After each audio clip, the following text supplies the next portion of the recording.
2026년 3월 2일 월요일입니다. 축메이케 축팬 451화 시작해보도록 하겠습니다. 안녕하세요, 서현성입니다. 네, 안녕하세요, 현준입니다. 네, 안녕하세요. 3주 쉬고 돌아온 양유서입니다. 네, 팟캐스트의 축팬은 스포티파이, 팟빵, 유튜브에서도 즐기실 수 있습니다. 광고 문의는 하단의 이메일 또는 공식 인스타그램을 통해 연락 주시면 됩니다. 축메이케는 프리미엄, 블루아이 차단 안경, 루카이와 함께합니다. 또 옵타의 데이터 브랜드 모기업이자 세계 최고 축구 데이터 공급 업체인 스태치 플랫폼의 국내 공식 협력사 그라운드 빅북과도 함께합니다. 또 이제부터 이번 주까지만 7시 반이고 매주 월요일 8시에 치지직 그라운드 빅프 채널에서 또 계속 라이브 방송 진행하고 있으니까요. 그것도 많은 관심 계속 부탁드리도록 하겠습니다. 자, 일단은 윤서 한 2주 정도 네, 그렇죠. 이제 쉬고 돌아왔습니다. 이제 그동안 또 축구가 열심히 진행이 됐는데 그동안은 좀 어떻게 축구를 그래도 보긴 봤나요? 어떻게 지냈나요? 네, 일단 경기는 계속 보긴 봤고 명절 때는 이제 할머니 댁에 내려가 있느라 뭐 좀 그 명절 기간에는 보진 못했는데 뭐 나머지는 그래도 볼 수 있는 거 다 챙겨봤던 것 같아요. 그리고 뭐 예준이는 계속 저희랑 함께 했으니까 네. 그리고 이제 뭐 저희가 8시로 이제 변경하는 이유도 있고 해서 이제 이 친구들 대학생이기 때문에 네. 뭐 일정 관련해서 뭐 있어가지고 조금 이제 미루기도 했는데 어쨌든 물론 이제 학교를 안 다니시는 분들은 뭐 3월 달이 됐다고 뭐가 달라지진 않는데 근데 어쨌든 이제 인생을 살면은 오랜 기간 동안 이제 3월 되면 뭔가 달라지고 새로운 9월 시작. 되면 뭔가 좀 달라지고 네네. 이게 어쨌든 한 초등학교랑 대학교까지 치면 한 10년 훨씬 넘게 그렇죠. 한 몇 년, 한 14, 5년을 그렇게 어쨌든 지내야 되니까 어쨌든 이 3월이 되고 9월이 되고 이렇게 새로운 학기라고 하죠. 네. 그런 게 시작되는 게 좀 의미가 있긴 하죠. 근데 아니면 아직 두 분 같은 경우는 너무 오래돼가지고 그냥 그러거나 말거나 약간 무디어진 상태인가요? 3월에 이런 느낌에 대해서? 근데 9월하고 3월 말씀해 주셨는데 뭔가 3월이 조금 더 그 가지는 의미가 있는 것 같아요. 네. 아무래도 좀 뭔가 겨울에서 뭔가 봄으로 바뀌는 그 느낌이 또 있기도 하고 뭔가 봄으로 바뀌면서 얻는 생동감이라 해야 될까요? 뭐 그런 부분이 뭔가 좀 뭔가 다짐도 하게 되고 뭐 괜히 뭐 계획도 세워보게 되고 그런 뭔가 기분이 있는 것 같습니다. 네, 뭐 저도 사실 3월이 조금 더 이런 느낌이 큰 것 같아요. 아무래도 이제 한국에서는 좀 뭐 학기나 이런 걸 시작할 때 3월을 좀 기준으로 그렇죠. 많이 얘기를 하잖아요. 뭐 축구도 그렇고 K리그도 그렇죠. K리그도 이제 3월 되니까 이제 막 개막하고 시작하고 막 그러잖아요. 네, 약간 뭐 9월도 약간 뭐 리뉴얼하고 시작하는 단계이긴 하지만 뭔가 3월이 조금 더 그게 강하지 않나. 어쨌든 새해가 시작하고 본격적으로 이제 대학생들 같은 경우는 정말 바빠지고 학교 일정을 다시 시작하는 시기다 보니까 3월이 조금 더 그런 느낌이 좀 센 것 같아요. 그래서 이제 연초는 지났고 진짜 완연한 약간 2026년으로 들어간 느낌인데 또 윤서는 또 어쨌든 국방 의무를 다하고 왔기 때문에 이 3월이 좀 더 특별하게 느껴질 것 같긴 해요. 네, 정말 오랜만에 이제 복학을 하는 거고. 그러니까 지난 학기는 이제 어쨌든 이 전역하고 하면서 안 다녔잖아요. 네, 그렇죠. 그러니까 그러다 보니까 이제 되게 오랜만에 복학을 하기도 하고 이제 군대 있을 때는 어쨌든 이런 3월, 9월 사실 의미가 없잖아요. 그렇죠. 그냥 네. 3월 되면 그냥 이제 3월 지났으니까 뭐 이제 큰 훈련이 없겠구나. 뭐 그 정도. 네. 아니면 이제 뭐 상황에 따라 이제 막 4월에 하기도 하는데 뭐 아무튼. 네, 어떻게 보면 그 직장인 분들께서 3월, 9월 별 의미 없다라고 하시는 거를 군대에서 처음 겪었던 것 같은데 이제 다시 조금 돌아오니까 뭔가 좀 감회가 새로운 것 같기도 하고 약간 좀 실감도 잘 안 나는 것 같기도 하고 그런 것 같습니다. 그래서 뭐 3월 되고 뭐 새로운 이제 뭔가 변화돼서 시작하시는 분들도 있고 네. 그냥 뭐 살던 대로 그냥 사시는 분들도 있는데 어쨌든 올해 같은 경우는 뭐 최근에는 그래왔지만 어쨌든 딱 이번에 3월 시작하면서 딱 3일절 해가지고 또 쉬고 하니까 그렇죠. 하루 딱 쉬고 하니까 3일 연휴가 있었죠. 그래서 좀 더 편안하게 좀 시작할 수 있지 않나. 그렇습니다. 물론 이제 앞으로 뭔가 다가올 휴일이 막 많지는 않다고 알고 있는데 26년에는 올해가 유독 없는 걸로 알고 있어요. 그래서 막 크지는 않다고 알고 있는데 어쨌든 뭐 이 딱 지금까지는 솔직히 전 휴일이 좀 그렇게 1월 달에도 있고 2월 달에도 있고 좀 있었죠. 네. 네. 물론 이제 이건 당연히 이제 무조건 변수가 아니라 있는 거지만 이 3월까지는 약간 평화로웠는데 4월부터 안 쉴 생각하는 약간 아찔하긴 하다. 네, 그렇죠. 그래서 뭐 따로 당연히 이제 뭐 따로 휴가를 내서 쉴 수도 있겠지만 네. 또 공식적인 휴일이 있으면 또 편안하니까 그쵸. 그런 거에 대해 좀 생각이 드는 것 같고 그리고 이제 스포츠 쪽으로 들어가면 이제 3월이 돼서 또 축구 얘기는 아닌데 야구 쪽으로 가면 이제 WBC라고 월드 베이스볼 클래식 또 세계 대회가 또 준비가 돼 있고 뭐 그쪽 이제 야구판에서는 세계적인 선수들이 많이 나오기 때문에 네. 뭐 다들 기대하고 있고 이제 대한민국 같은 경우가 이제 3번 연속 그 실패를 맛봤기 그쵸. 때문에 좀 이번에 4연 실패는 뭐 축구는 아니지만 그래도 축구도 여건 이런 비슷한 어려움을 겪었었거든요. 월드컵에서. 그런 느낌이 있죠. 네, 월드컵에서 이제 14년부터 14, 18 이렇게 실패하면서 네. 사실 22년에 압박감이 좀 그때 겨울에 솔직히 전 많이 있었다고 보거든요. 그때 벤투도 사실 지금이야 너무 우리가 벤투 최고였다 얘기할 수 있죠. 네. 그때는 좀 기로였어요. 그 월드컵 딱 시작하기 전이. 그리고 뭔가 야구는 음. 그 앞선 세대들이 읽어놓은 그게 너무 크잖아요. 하긴.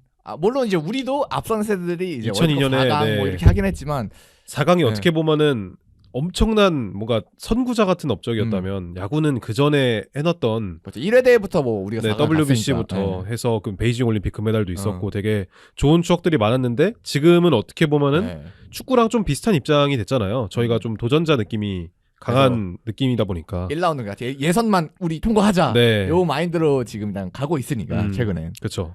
그래서 야구는 뭐 어쨌든 우리가 프로야구가 제대로 돼 있는 네. 뭐 몇 안 되는 국가 중에 하나이기 때문에 그런 면에 있어서 다들 뭔가 자부심이 있었는데 요즘은 이제 좀 현실 자각 이제 네. 해가지고 이제 이제 8강만 가자. 네네. 이렇게 약간 되고 있는데 아무튼 뭐 이런 스포츠 이벤트가 동계올림픽 때부터 뭔가 축구는 아니지만 그래도 잘하면 기분은 좋더라고요. 확실히 보는 데 있어서. 네, 그렇죠. 저도 이제 뭐 축구를 주로 보긴 하지만 그런 행사나 그런 이벤트가 있으면 다 챙겨보는 편이어서. 결국 뭐 스포츠는 어쨌든 비슷하잖아요. 네, 그렇죠. 결국은 그 이기고 뭔가 우승하거나 그런 아니면 경험이 있을 노력하는 때 과정, 네, 느끼는 뭐 그런 감정들이 것들. 사실 큰 틀에서는 비슷하기 때문에 뭐 좀 종목은 다를 수 있지만 이게 꼭 짝수해 보면 이제 보통 이런 이벤트들이 많잖아요. 네. 월드컵도 그렇고 동계 그렇죠. 올림픽도 그렇고.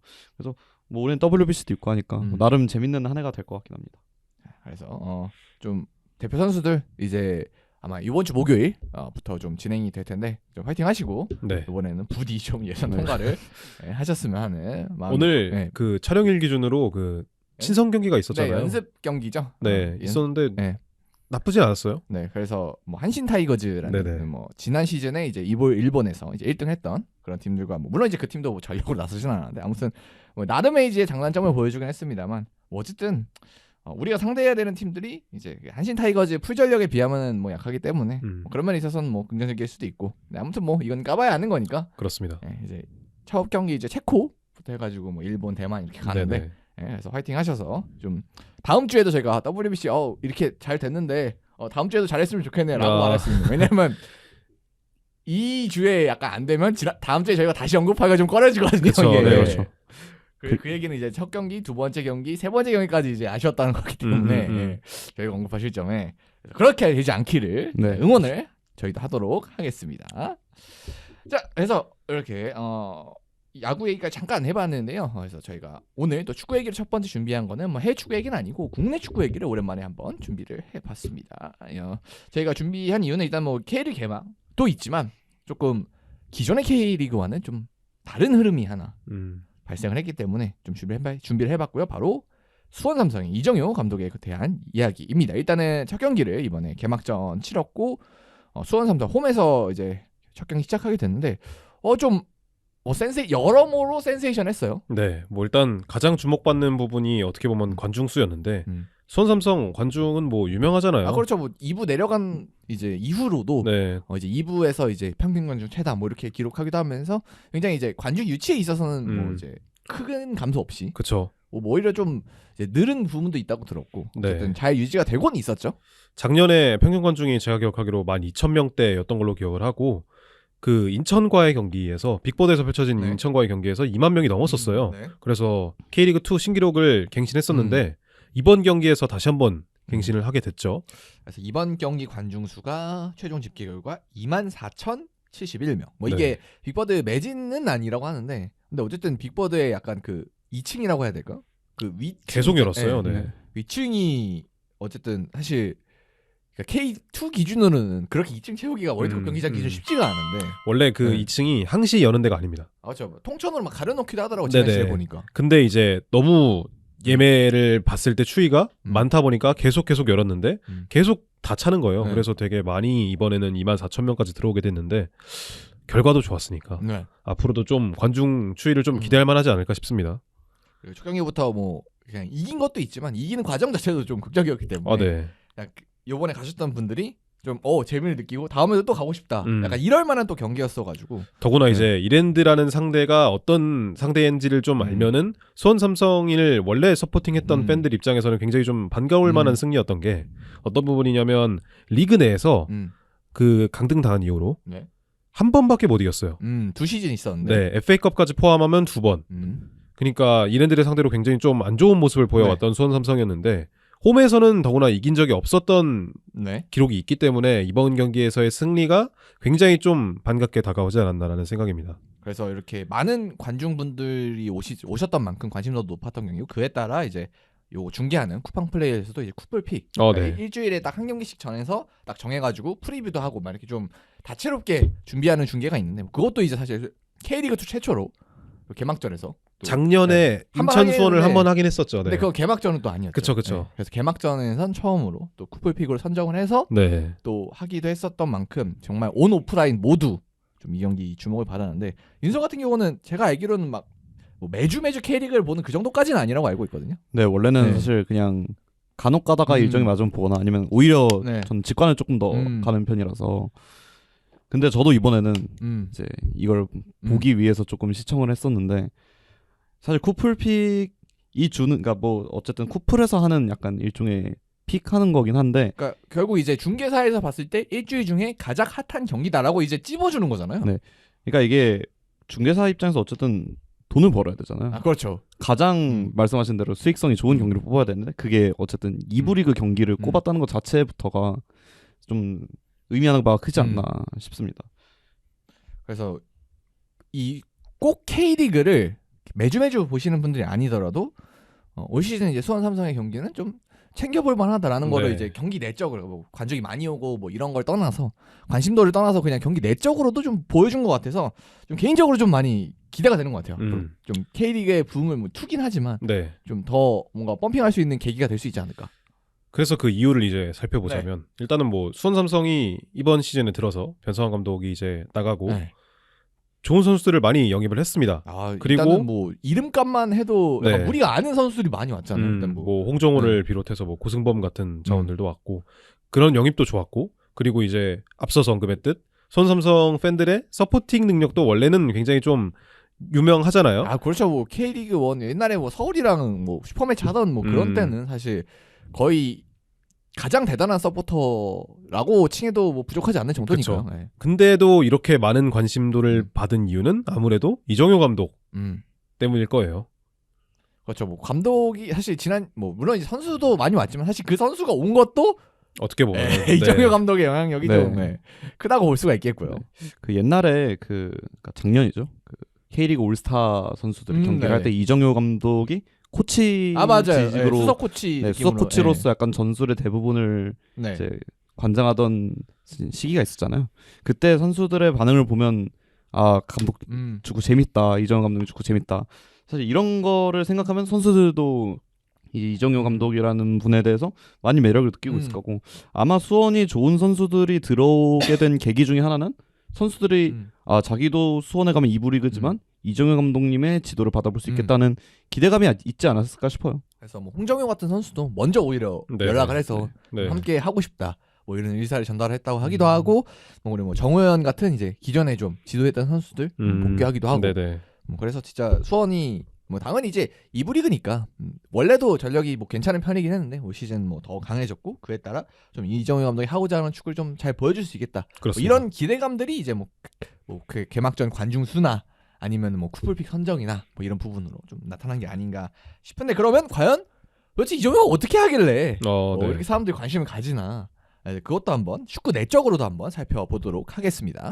네, 그래서 이제 경기 내용을 살펴보자면 일단 전술판을 준비해 왔거든요, 제가. 네, 그래서 그 부분을 한번 보면 될 것 넘어가 같습니다. 보도록 하겠습니다. 네, 일단은 뭐 인터뷰에서 언급을 했던 게 전술적인 이해도가 아직까지는 60% 그러니까 6할 정도가 숙련이 돼 있다라고 언급을 했던 만큼 뭔가 지금 당장 수원 삼성이 완벽한 모습을 보였다라고 보긴 좀 어려웠어요. 네.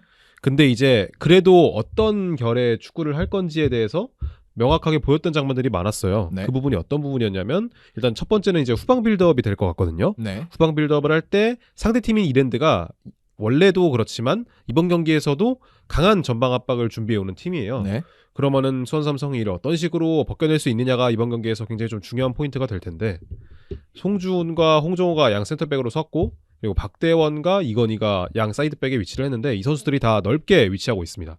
그러면은 어쩔 수 없이 이 이랜드의 전방 자원들도 넓게 배치가 되잖아요. 네. 그렇기 때문에 이제 빌드업을 조금은 더 짧은 패스를 통해서 상대를 끌어당길 수 있게 되었고 이때 생기는 공간이 어떤 공간이었냐면 센터백이 공을 잡았을 때 이건희가 의도적으로 안으로 들어옵니다. 네. 흔히 말하는 인버티드 풀백이라고 하기에는 조금은 거리가 있는 게 공을 잡았을 때 공을 잡고 안으로 들어오는 게 아니라 센터백이 공을 잡았을 때 이건희가 안으로 들어오는 거예요. 네. 그러다 보니까 마크맨이었던 가브리엘 혹은 이제 다른 자원들이 같이 딸려서 올라가게 되잖아요. 네. 이렇게 올라가게 되면은 이 홍정호가 직접 전진할 수 있는 공간이 만들어집니다. 네. 홍정호 선수는 또 사실 공을 다루는 데 있어서는 유럽에서도 또 네. 인정을 받았던 선수이기 때문에. 그렇죠. 네. 그 좌측에 위치하는 송주훈 선수 같은 자원도 원래도 왼발 빌드업 능력이 네. 꽤 있는 자원이란 말이에요. 그런 자원들이 이렇게 안으로 들어왔을 때 순간적으로 몸의 각도가 열려있는 상황에서 공을 전진할 수 있다는 부분이 일단은 이정효 감독의 첫 번째 노림수였고 그러면서 이 헤이스 그리고 우측에는 강성진에게 가는 이 길까지도 연결이 된 상황이잖아요. 네. 이때 보시면은 강성진은 왼발을 잘 사용하는 선수고 헤이스는 오른발을 잘 활용하는 자원입니다. 그러다 보니까 공이 이제 강성진 혹은 헤이스 쪽으로 가게 되면 의도적으로 돌아서 골대를 바라본 상황에서 공을 잡을 수 있게 돼요. 네. 이 부분에서 이제 두 번째 포인트가 되는 거죠. 이 두 선수가 조금은 윙포워드라는 스타일보다는 조금은 더 플레이메이킹에 강한 자원이라고 봐도 될 정도로 뭔가 공을 지켜내는데도 능하고 킥도 굉장히 좋은 선수들이란 말이에요. 이 자원들이 공을 잡았을 때 박대원이나 아니면은 뭐 이건희 같은 자원들이 띄워주기도 하고 아니면은 중앙에 위치하는 자원들이 순간적으로 위치를 교환하면서 공간을 만들어내기도 하면서 굉장히 유기적인 움직임을 가져가려는 모습이 많이 나왔어요, 이번 경기. 그래서 뭐 이렇게 빌드업하는 형태를 보면은 뭐 어떤 부분에 있어서는 약간 지금 현재 프리미어리그 1위를 달리고 있는 아스날 네. 빌드업 과정이 생각나기도 하고 그쪽도 이제 이렇게 풀백도 다채롭게 활용을 하고 네네. 또 그리고 윙 쪽에서 사실 그러니까 사카를 이제 필두로 해가지고 윙 쪽에서 또 만들어지는 플레이 메이킹이 또 중요한 또 팀이었기 때문에 그다음에 또 이정효 감독 본인도 좀 이 아스날에서 인터뷰에서 좀 많이 언급하기도 했었고 그렇죠. 어느 정도 이제 따라가는 부분이 좀 있는 것 같네요. 네, 그런 부분에 있어서 확실히 이정효 감독이 뭔가 자신만의 축구를 하려는 것도 있지만 유럽에서 잘 나가는 팀들의 트렌드를 굉장히 잘 참고한다는 느낌이 들기도 했어요. 또 어떤 부분이 있냐면 이 전술적인 부분 말고 세트피스에 대한 부분도 좀 주목할 만한 부분이 많았던 게 롱스로인을 자주 시도하더라고요. 맞아요. 원래 박대원이 이 좌측 사이드백으로 출전한 박대원이 원래도 롱스로인이 좋은 자원이긴 합니다. 네. 근데 의도적으로 이 측면 그러니까 수원이 공격을 나갔을 때 측면에 스로잉 기회가 오면은 바로 진행하는 게 아니라 의도적으로 좀 늦춰서 박대원이 롱스로인을 던지게끔 해요. 이게 어떻게 보면은 지금 프리미어리그에서 굉장히 좀 그렇죠. 주목받고 있는 전술 중에 하나잖아요. 그런 부분도 확실히 뭐 의도한 게 아닐 수는 있지만 확실히 유럽 트렌드를 잘 따라가려는 모습이 나오고 있다라는 부분인 거고 그리고 코너킥 상황 같은 경우도 K리그에서도 코너킥이 좀 독특한 장면들이 많이 나오긴 하지만 이번 경기에서 수원 삼성도 굉장히 다양한 패턴을 활용한 모습을 확인할 수가 있었단 말이에요. 그 부분이 굉장히 어떻게 보면은 이정효 감독이 다른 트렌드를 잘 따라가는 추세를 보이고 있다라는 것을 좀 주목할 수 있지 않을까 싶습니다. 그러면은 윤서가 보기에도 이렇게 이정효 감독이 좀 유럽 축구의 트렌드를 약간 따라간다. 이거는 좀 느껴졌나요, 경기 보면서? 네, 저도 한 경기 한 20분 보는데 딱 아스날의 생각이 많이 나더라고요. 네. 이제 시즌 시작 전에 이정효 감독이 워낙 아스날에 대한 언급을 네. 언론사와의 인터뷰에서 직접 언급을 할 정도로 많이 했잖아요. 근데 저는 이거를 그냥 어느 정도 아이디어만 좀 참고해 오는 줄 알았는데 거의 전체적인 틀이나 게임 모델 자체를 아스날과 조금 유사하게 가져가는 면들도 있었고 특히 저 우측 활용 패턴에서 이제 이건희 선수와 강성진 선수의 콤비네이션 플레이가 약간 사카와 팀버를 보는 듯한 모습도 있었고 여러 가지로 이정효 감독이 많은 시도를 하고 특히 유럽의 모델을 많이 착안하려는 거는 맞는 것 같아요. 뭐 그래서 이제 이렇게 좀 플랜 A 자체도 좀 가져갔고 근데 뭐 다만 이제 경기 내용은 예상치 못하게 네. 골도 먹히고 하면서 그렇죠. 쉽지는 않았단 말이에요. 음. 이게 전술이 이렇게 잘 나왔지만. 네. 그래도 어쨌든 간에 전반전이 끝나기 전에 한 골을 넣었고 그러고 나서 또 이제 이정현 감독에게 좀 칭찬할 만한 부분은 후반전이 들어서 교체술이었던 것 같아요. 네. 72분경에 들어서 첫 교체를 가져갔는데 이게 다소 늦은 시간이잖아요. 그렇죠. 많은 시간은 아니죠. 이제 네. 스코어를 고려해 봤을 때. 늦은 시간인데 이 72분에 첫 교체를 할 때 4명의 자원을 한꺼번에 투입을 합니다. 그러면서 순간적으로 이 젊은 자원들이 다 투입이 되다 보니까 수원이 에너지 레벨을 조금 더 끌어올리는 모습이 나왔고 교체 직후에 역전 득점이 나왔잖아요. 또 측면 붕괴 딱 시키면서 네. 교체 자원이. 그런 부분이 확실히 이종현 감독의 계획 안에 있었고 그 계획이 굉장히 참 들어맞았다는 장면이었던 것 같아요. 뭐 사실 4명을 교체한다는 거는 그냥 갑작스럽게 할 수는 없는 네. 그 정도 계획이니까. 원래는 네. 이제 3명을 교체하려 했었는데 한 명이 네. 이제 또 부상으로 나가게 되면서 동시에 4명을 교체하게 됐다라고 인터뷰에서 언급을 했었는데 확실히 이렇게 좀 과감한 결정이 의도된 결정이었고 결국에는 이 의도된 결정이 승부를 결정지었다라고 볼 수 있을 것 같습니다. 그래서 이제 딱 역전까지 나오면서 정말 이제 많은 관중들에서 분위기 딱 좋게 네. 승리로 잘 마무리가 됐는데 뭐 어쨌든 경기력이 당연히 이정현 감독이 60% 정도로라고 이제 언급을 했던 만큼 뭐 완벽하지는 않았지만 확실히 기대를 해볼 만한 그런 네. 첫 경기를 치렀던 것 같고 그리고 앞으로 이제 K리그 2를 하면서 이 수원 삼성이라는 팀이 좀 많이 추지만 주목을 좀 받지 않을까 싶긴 해요, 확실히. 그리고 이번 경기에서 출전하지 못했던 핵심 자원들도 꽤 있단 말이에요. 네, 고승범 같은 선수는 뭐 아예 명단에 없었으니까 네. 좀 온 지 얼마 안 돼서. 고승범 선수도 있고 뭐 정호연 선수나 아니면 패신 선수 같은 경우도 뭔가 자잘한 부상들로 인해서 이번 경기 명단에서 제외가 됐었는데 이 자원들까지 다 돌아오게 된다면 수원 삼성의 퀄리티 자체는 뭐 일부 못지 않을 정도의 그런 이름값을 자랑하는 만큼 수원 삼성이 이번 시즌 2부에서 어떤 모습을 보여줄지는 좀 많이 주목할 만한 포인트인 것 같습니다. 그래서 혹시 좀 유럽 축구를 주의 깊게 보시는 분들 중에 한국에서도 뭐 이런 팀이 있다, 이렇게 따라가는 네네. 팀이 있다, 뭐 이런 거에 대해 좀 관심이 있으신 분들은 수원 삼성 경기를 좀 보시면은 뭐 이런 부분에 있어서 좀 재미를 느낄 수 있는 부분이 있지 않을까 또 싶고 그리고 저 개인적으로는 이제 뭐 리그도 리그지만 FA컵에서 좀 K1 좀 더 강한 팀들을 만났을 때 과연 어떻게 할까 뭐 이런 것도 아니면 뭐 웬만하면 이제 전력상으로 승격이 될 것 같은데 다음 시즌에 어떤 모습을 보일까 뭐 이런 것도 많이 기대가 또 되는 수원 삼성의 이정현 감독인 것 같습니다. 그렇습니다. 자, 그래서 K리그 얘기 잠깐 해봤고요. 바로 좀 넘어가서 이제 프리미어리그 얘기로 한번 가보도록 이제 하겠습니다. 자, 우선 첫 번째 경기로는 이제 그러니까 이번 주였죠. 가장 빅 매치였던 아스날과 첼시 경기인데요.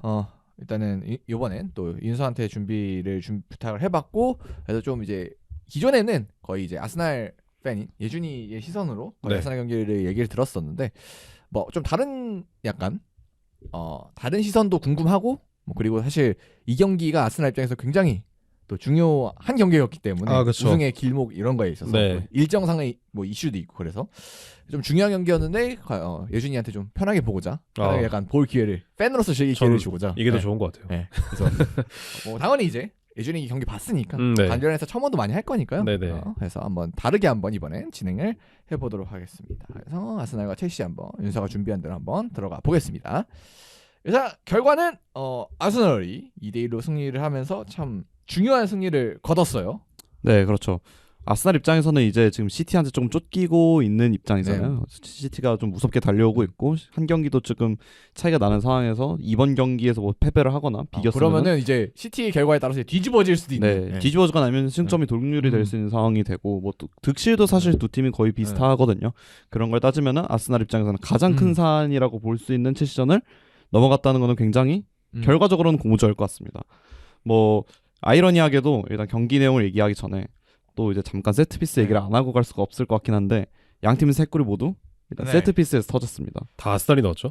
그래서 네, 그렇죠. 어쨌든 한 골 그 첼시에 기록한 게 이제 인카피의 자책골 네네. 뭐 이렇게 기록이 됐기 때문에 그리고 뭐 이제 스탯도 보시면 아시겠지만 상당히 진짜 그러니까 첼시 쪽에 퇴장이 나왔음에도 불구하고 이런 스탯이 나왔다는 건 아스날 입장에서도 좀 많이 어려웠던 네, 그렇죠. 경기였고 뭐 세트피스가 당연히 이제 아스날이 올 시즌 엄청나게 때려박고 있기 때문에 이걸 꼭 운이라고 할 수는 없겠지만 어쨌든 진짜 좀 잘 이겨낸 것 같아요. 어떻게든. 네, 그렇죠. 아스날 입장에서. 네, 뭐 경기 얘기를 하기 전에 세트피스 얘기를 한 거는 결과적으로 세 골이 모두 오픈 플레이가 아니라는 겁니다. 그러니까 그만큼 양 팀 선수들이 오픈 플레이에서 뭔가 이렇다 할 음. 모습을 만들어내지 못했다고도 볼 수 있을 것 같아요. 뭐 그래서 일단 양 팀의 전략으로 조금 들어가 보면 이제 아스날은 평소에 좀 본인들이 잘하던 플랜 A를 그대로 가지고 나온 듯 했어요. 항상 뭐 어쨌든 리그의 탑독 팀이고 1위 팀이기 때문에 항상 경기 주도권을 가지고 가는 팀의 입장에서는 되게 당연한 선택이었을 거고요. 반면 첼시는 조금 이전과는 좀 다른 접근법을 가지고 나온 게 보였었는데 보통 로세니어 감독이 선임되고 나서 첼시는 이제 후방 3인을 구성한 다음에 왼쪽 풀백의 하프스페이스로 올라가는 3-2-4-1 대형을 주로 활용하는 모습이 많았잖아요.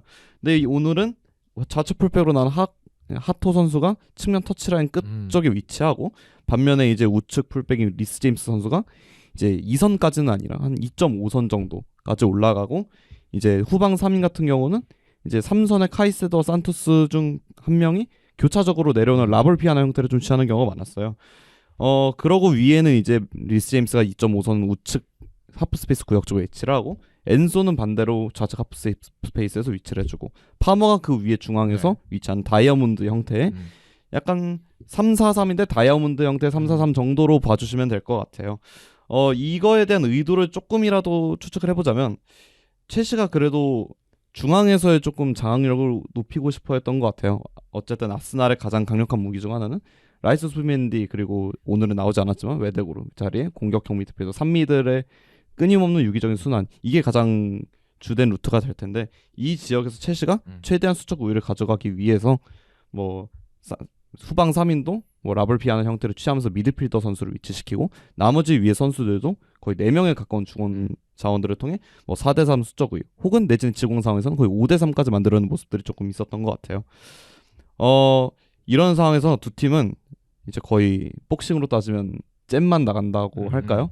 거의 탐색전을 하는 느낌이 좀 강했습니다. 아스날도 조금은 막 무조건적으로 적극적으로 압박을 나가거나 혹은 무조건적으로 통제를 하려고 하기보다는 최대한 첼시 선수들을 개개인으로 조금 잡아두려고 했었고 첼시도 반대로 아스날 선수들을 상대로 무조건적으로 강하게 나가기보다는 계속 아스날 선수들의 그런 뭐 시선이나 뭐 위치를 보면서 조금 조심스럽게 접근하는 듯했어요.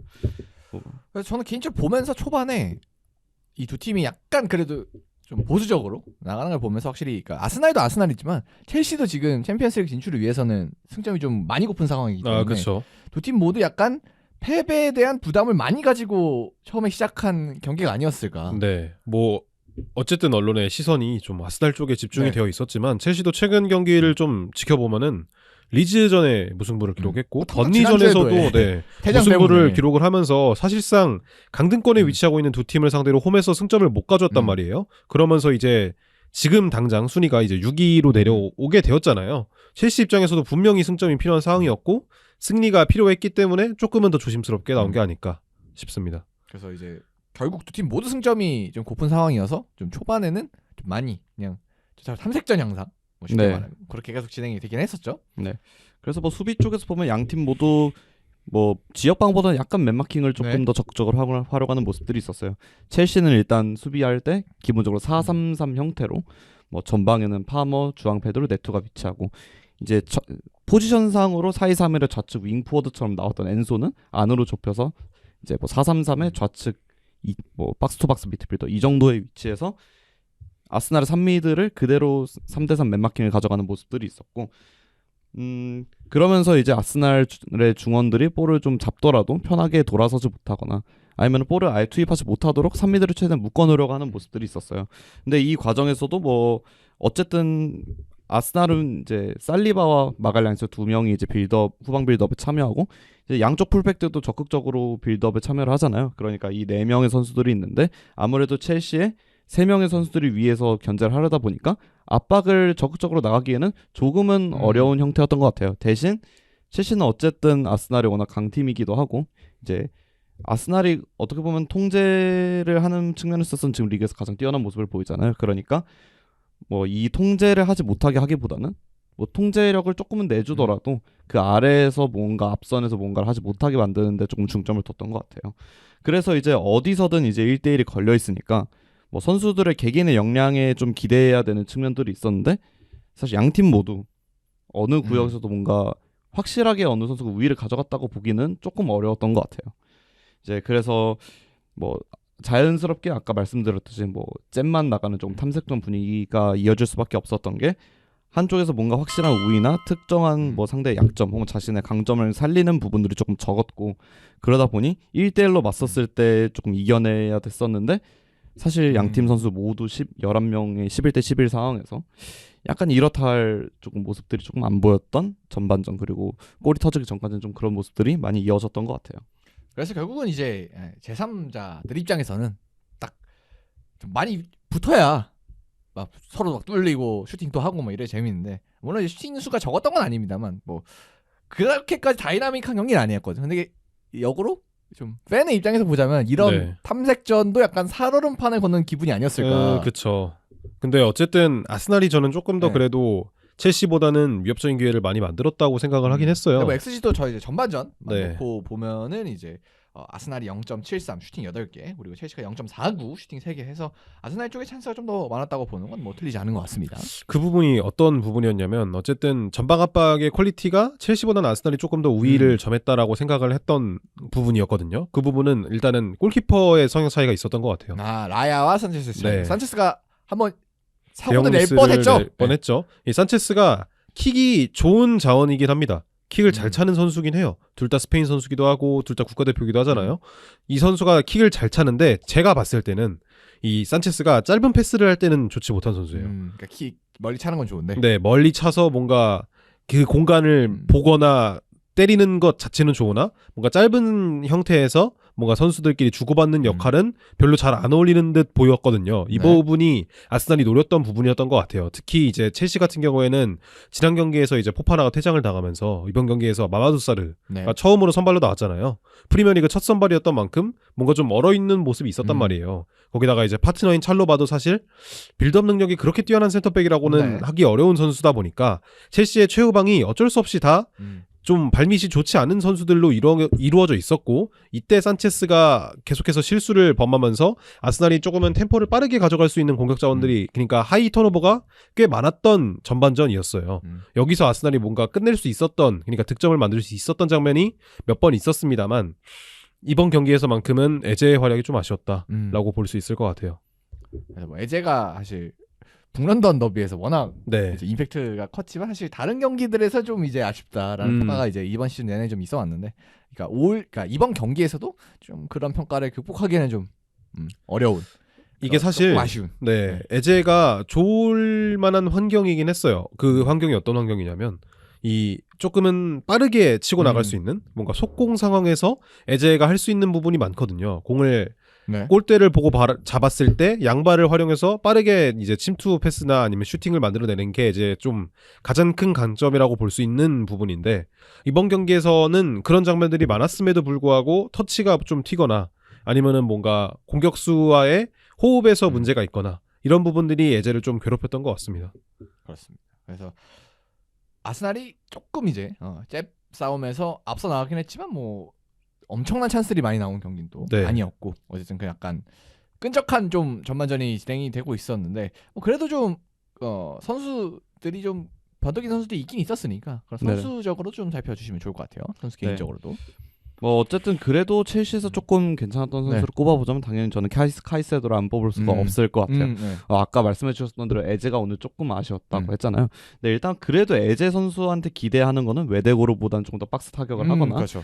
앞선에서 이제 조금 더 득점 포인트를 만들어내는 이런 것들을 기대하게 되는데 그렇게 되면 이제 에제 선수가 가장 본인의 역량을 뛰어나게 발휘할 수 있는 부분은 아무래도 박스 안 혹은 박스 아크 서클 부분일 거예요. 근데 이 부분으로 볼이 투입될 때마다 카이세도가 한 발 나서서 하나씩 꺼내주는 모습들이 있었고 그게 전반에 제 기억상으로 한 3차례 이상은 됐던 것 같거든요. 이쪽 부분에서 에제가 아쉬웠던 건 맞지만 에제가 그래도 볼을 조금은 덜 잡게 만들어준 게 카이세도였고 그렇기 때문에 카이세도의 기여도를 이제 무시하기는 어려울 것 같습니다. 그리고 한 명 더 뽑아보라면 아무래도 주앙 페드로 선수 얘기를 안 할 수가 없어요. 물론 이제 오늘 이제 아스날이 이제 첼시를 상대를 할 때 좀 롱킥을 강제하거나 이제 중앙으로 볼트를 치게 되는 억제하면서 이제 롱킥을 이제 센터백들한테 뿌리도록 좀 요구를 했었는데 아스날의 센터백 라인은 이제 마갈량이스와 살리바잖아요. 경합에서는 이제 PL에서 최상위권에 위치한 선수들이고 이제 주앙 페드로 선수가 경합에서 엄청 뭐 밀리는 선수는 아니지만 어쨌든 살리바와 마갈량이스를 혼자 상대하기에는 좀 버거운 그렇죠. 측면이 네. 있습니다. 그럼에도 페드로는 그런 상황에서 기대 이상으로 좀 많이 버텨줬던 것 같아요. 이제 스탯을 조금 살펴보면 이제 경합 스탯 먼저 보겠습니다. 이제 경합 스탯이 적혀 있진 않은데 이제 팀 내 경합 시도가 무려 21번입니다. 그중에 경합 시도가 9번. 그러니까 성공이 21번 중에 이제 본인이 9개를 담당했다는 그만큼 이제 경합 참여를 많이 해줬다는 거죠. 네. 그중에 뭐 공중볼 경합 시도가 9번이었는데 공중볼은 또 5번이나 성공을 해냈어요. 이제 마갈량이스와 살리바를 상대로 공중볼 이제 성공률이 한 50%가 좀 넘어간다는 건 그래도 페드로가 최대 앙다님을 쓰면서 제 역할을 해줬다고 볼 수 있겠고요. 그 다음에 뭐 한 명 더 꼽자면 당연히 리스 제임스. 뭐 이 선수는 뭐 딱히 언급할 필요가 없을 것 같아요. 뭐 공수 양면에서 월드 클래스고. 뭐 이 선수는 사실 그러니까 부상 문제만 없으면 네. 뭐 잘하던 선수라는 건 뭐 몇 시즌 전부터 좀 증명이 됐었기 때문에 올 시즌은 또 정말 다행히 또 첼시 팬들 입장에서 좀 건강한 모습을 보여주면서 이제 확실히 좀 거의 최고 수준의 뭐 풀백으로 그렇죠. 자리매김을 하고 있습니다. 주앙 페드로가 이날 경기에서 되게 고군분투하는 활약을 보여주긴 했죠. 되게 경합 부분에서도 좋잖아요. 네. 이 선수가 좀 특이한 부분은 다른 뭔가 몸 잘 쓰는 공격수들과는 다르게 되게 유연하게 공을 받다 보니까 뭔가 경합을 피하고 그러니까 회피한다기보다는 경합 상황에서 이 센터백과의 직접적인 경험을 피하고 다른 선수에게 연결해줄 수 있는 능력이 있는 것 같아요. 그러니까 힘으로 뭔가 싸워서 이겨내는 스타일보다는 약간 유연하게 흘려내는. 네. 근데 이게 조금 아쉬웠던 부분이 어떤 부분이냐면 아스날의 최근 마갈량이스와 살리바가 그러니까 대놓고 그냥 힘으로 들이박는 공격수들한테 부진을 했었어요. 뭐 예를 들자면 썬덜랜드의 브로비 같은 자원들. 이 자원들은 그냥 뭐 생각 없이 그냥 들이미는 자원이잖아요. 그럴 때 뭔가 실수가 많이 나왔고 그러면서 실점을 허용했던 게 많았던 아스날이었는데 주앙 페드로가 좋은 모습을 보여주긴 했습니다만 결국에는 주앙 페드로의 경합 능력을 살리려면 이선 자원들의 활약이 이어져야 되는 거잖아요. 근데 이선 자원들이 뭐 이날 경기에서는 이스테방이 빠지기도 했습니다만 네투도 별로였고 파머도 별로였던 만큼 첼시가 주앙 페드로가 고군분투한 거와는 별개로 공격진의 퀄리티가 좋지는 않았다는 생각입니다. 네, 뭐 이거 주앙 페드로 얘기에서 조금 더 연장해서 얘기를 하면은 약간 첼시의 이런 아까 로세니어가 이제 가지고 나온 중원 숫자를 늘리면서 이제 장악력을 좀 높이려는 시도에 장단이 조금 다 나온 점이 있었던 것 같아요. 아무래도 중앙지향적인 선수를 많이 배치하면서 이제 중앙에서 패스기를 많이 찾아낼 수 있었고 특히 산체스가 볼을 잡았을 때 산체스는 중거리 킥 같은 거는 그래도 조금 괜찮은 선수거든요. 그래서 아스날이 3미들이 이제 첼시의 선수를 상대할 때 순간적으로 이제 엔소 선수를 조금 놓치거나 엔소를 놓쳐서 엔소한테 붙으면 파머가 깊게 내려와 주면서 파머가 볼을 직접적으로 산체스한테 받고 돌아서는 장면들이 조금 있었는데 이렇게 중앙의 숫자를 많이 투자하면 결국은 측면의 선수가 부족할 수밖에 없단 말이에요. 그래서 오늘 하토가 측면 터치라인에 위치한 것도 이제 사실은 이전보다는 측면 공격력이 조금은 반감되는 이유가 있었을 건데 주앙 페드로가 이렇게 버텨주고 아래에 내려와서 볼을 지켜준다면 어쨌든 아스날의 센터백들은 일부 끌려 나올 수밖에 없고 특히 이제 파머 같은 선수들이 조금 깊게 내려올 때 아스날의 살리바나 마갈량이스 두 선수가 교차적으로 끌려 나오는 지점들이 좀 많았어요. 그러면은 당연히 센터백 뒷공간이 좀 광활하게 넓어질 수 있었는데 아무래도 중앙지향적인 선수들이 많고 심지어 이제 측면 윙어 어떻게 보면 이날 유일하게 페드로와 함께 공격수라고 분류될 수 있었던 선수가 이제 뒷공간을 조금 쑤시기보다는 계속 터치라인을 머무는 유형이다 보니까 이제 페드로 선수의 경합은 조금 빛났고 그래도 고군분투한 장면들도 많았지만 페드로 선수의 이런 희생을 이용하기에는 조금 첼시의 약간 이제 측면 공격이나 아니면은 공격수들의 침투 이런 것들 좀 부족했던 게 첼시의 지공에서 좀 답답했던 원인이었던 것 같아요. 뭐 조금 이제 다시 아스날 얘기로 조금 넘어가면 아스날 같은 경우는 이제 그나마 좀 인카피에 선수가 조금 돋보였던 것 같아요. 아무래도 앞서 말씀드렸듯이 이날 첼시에서 페드로를 제외하면은 유일하게 공격에서 조금 힘을 써줄 수 있는 선수는 이제 페드로 네투밖에 없었는데 이제 페드로 네투의 마크맨이 인카피에였고 이제 인카피에가 네투의 조금 드리블이나 1대1 상황에서 좀 잘 막아주면서 이제 전환 상황을 만들어내기도 하고 전환을 이제 시도했을 때 빠르게 직선적으로 움직여주면서 이제 박스 안에서 크로스 찬스까지 만들어내는 경우도 있었고 나름 인카피에 선수가 뭐 칼라피오리보다는 조금 부족하다는 얘기가 많지만 이날만큼은 그래도 좀 칼라피오리가 생각나지 않는 정도의 활약이었던 것 같아요. 인카피에 요즘 잘합니다. 인카피에가 사실 이적 직후 그러니까 시즌 초반에는 칼라피오리랑 비교가 많이 됐어요. 공격적인 측면에서도 그렇고 뭔가 수비에서도 자잘한 미스들이 나오면서 빌라전 특히 그 마지막 라스트 미닛 실점을 허용했을 때 좀 원인이 되기도 했었고 뭔가 좀 안 풀리는 듯한 느낌이 들었는데 후반기 들면서 칼라피오리가 다치고 꾸준히 기회를 받다 보니까 이 선수의 진짜 뭔가 강점 같은 게 좀 드러나는 느낌이에요. 확실히 좀 아무래도 이 레버쿠젠 출신이다 보니까 좀 투지도 있고 뭔가 계속해서 뒤처지지 않으려는 느낌이 계속해서 드는 것 같아요.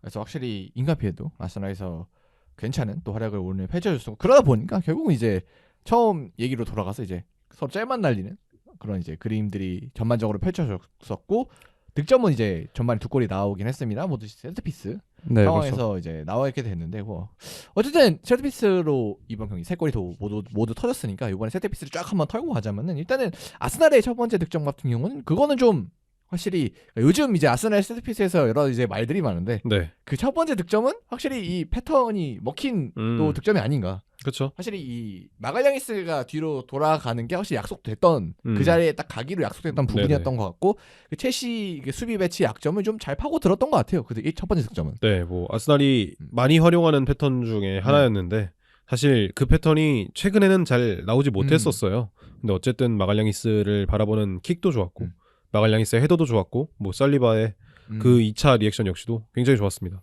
그래서 딱 패턴으로 만들어냈던 것 같고 그리고 뭐 첼시 같은 경우에는 계속 이제 리어포스트 쪽 공략을 시도하면서 뭐 그게 첼시 선수가 든 건 아니지만 어쨌든 뭐 그런 혼전 상황에서 만들어냈으니까 그것도 이제 준비된 세트피스에 의한 또 득점이라고 봐야겠죠. 네, 그렇죠. 첼시가 그래도 세트피스를 계속 찬스를 만들어내고 있었고 그때마다 이제 리스 제임스 선수의 킥이 워낙 이제 위력적이기 때문에 네. 이제 뭐 득점까지는 아니더라도 계속 조금 아스날을 간담을 서늘케 하는 장면들이 있었거든요.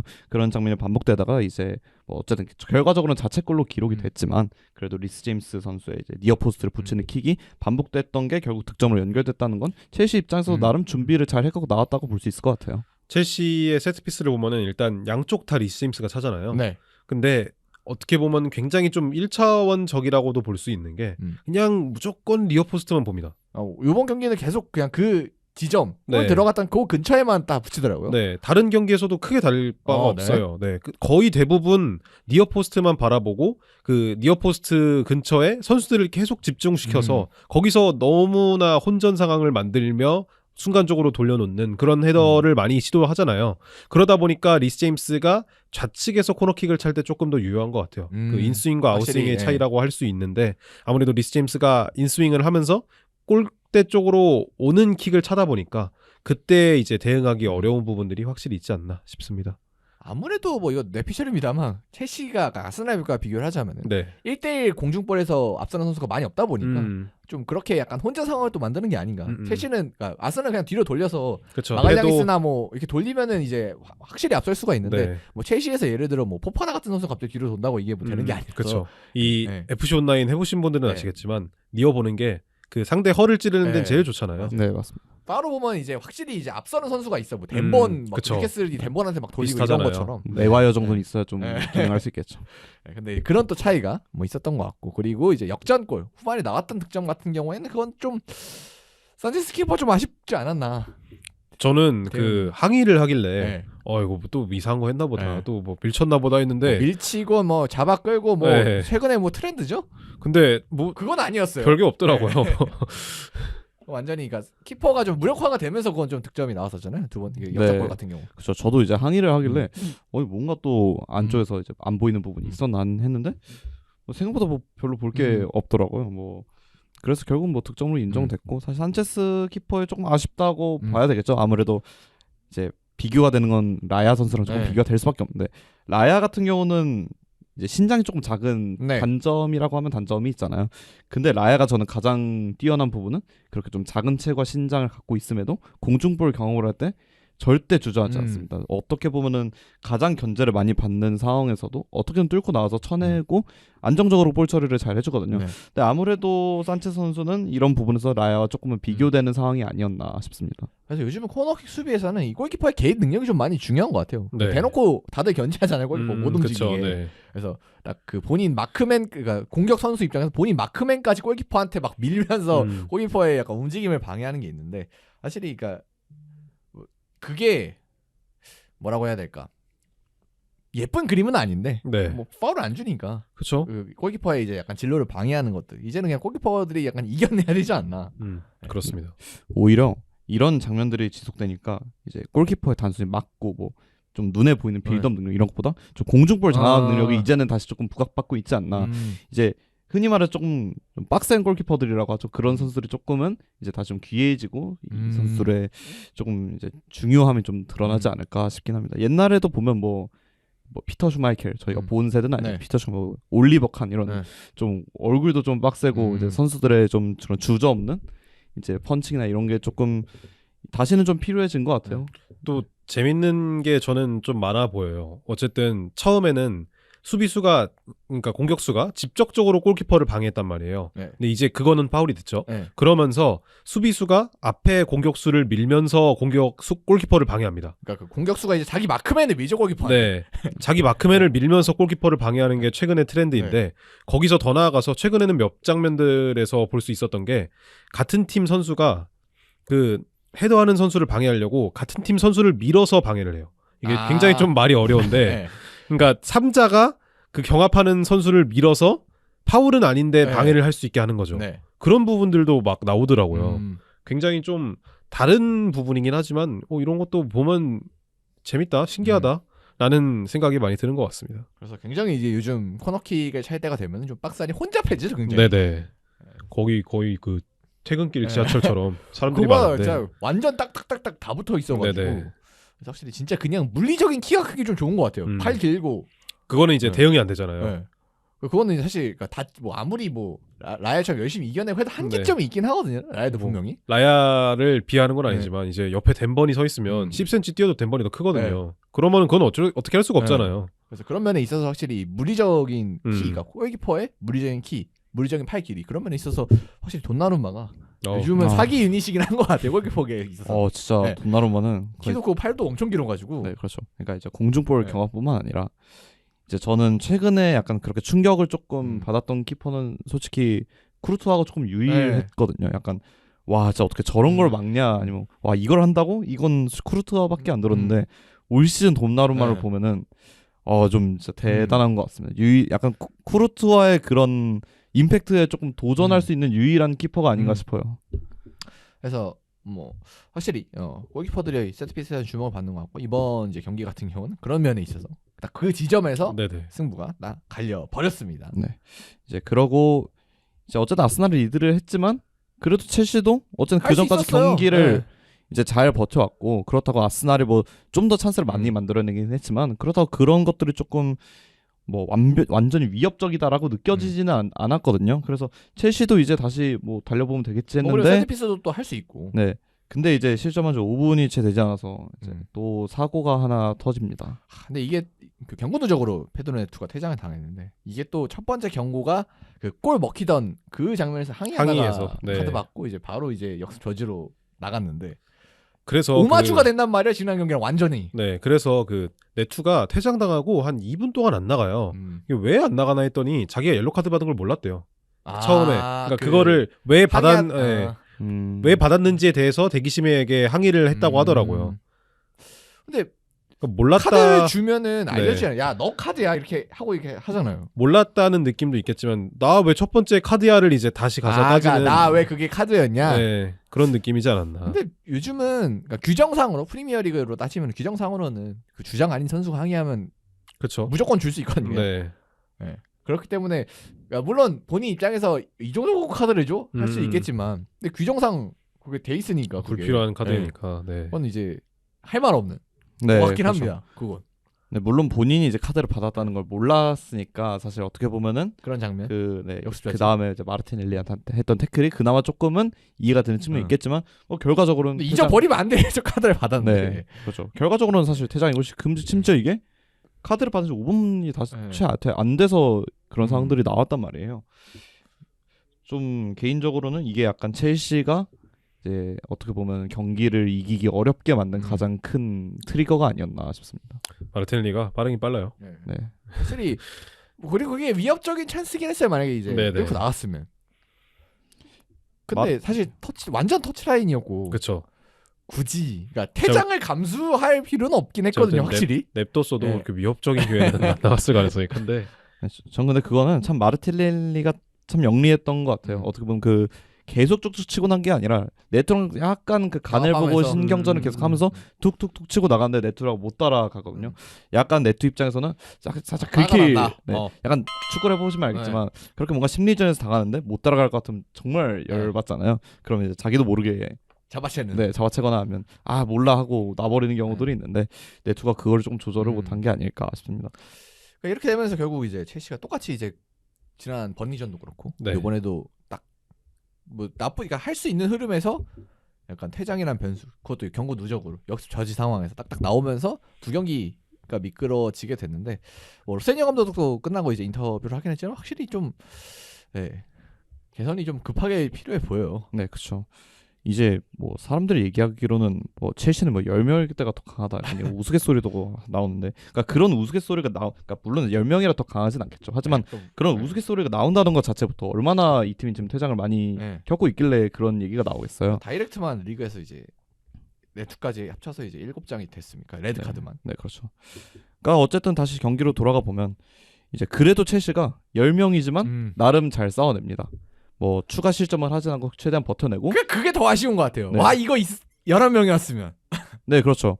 어쨌든 잘 꾸역꾸역 버텨내서 추가 시간 즈음까지 갈 때쯤부터 약간 살아나는 모습들이 좀 나와요. 네, 가르나초도 들어오고 델랍도 들어오면서 어느 정도 이제 앞선으로 좀 직선적으로 붙여주는 시도들이 많았고, 이제 그 상황에서 이제 뭐 주앙 페드로의 약간 옵사이드로 이제 취소됐지만 뭐 주앙 페드로의 이유는 뭐 그 마지막에 득점 취소골도 비롯해서 이제 뭐 어쨌든 골망도 흔드는 모습들이 있었는데, 이제 그런 것들을 보면 첼시 입장에서는 더 아쉽죠. 11명이었다면. 그리고 그 과정에서 아스날은 당연히 라야를 얘기를 안 할 수가 없을 것 같아요. 한번 많이 했었죠, 막판에. 네, 정말 다 건져냅니다. 사실 그 저는 가장 위험했던 찬스는 그 가르나초의 크로스 상황이 다이렉트로 연결되는 게 제일 위험했다고 생각하거든요.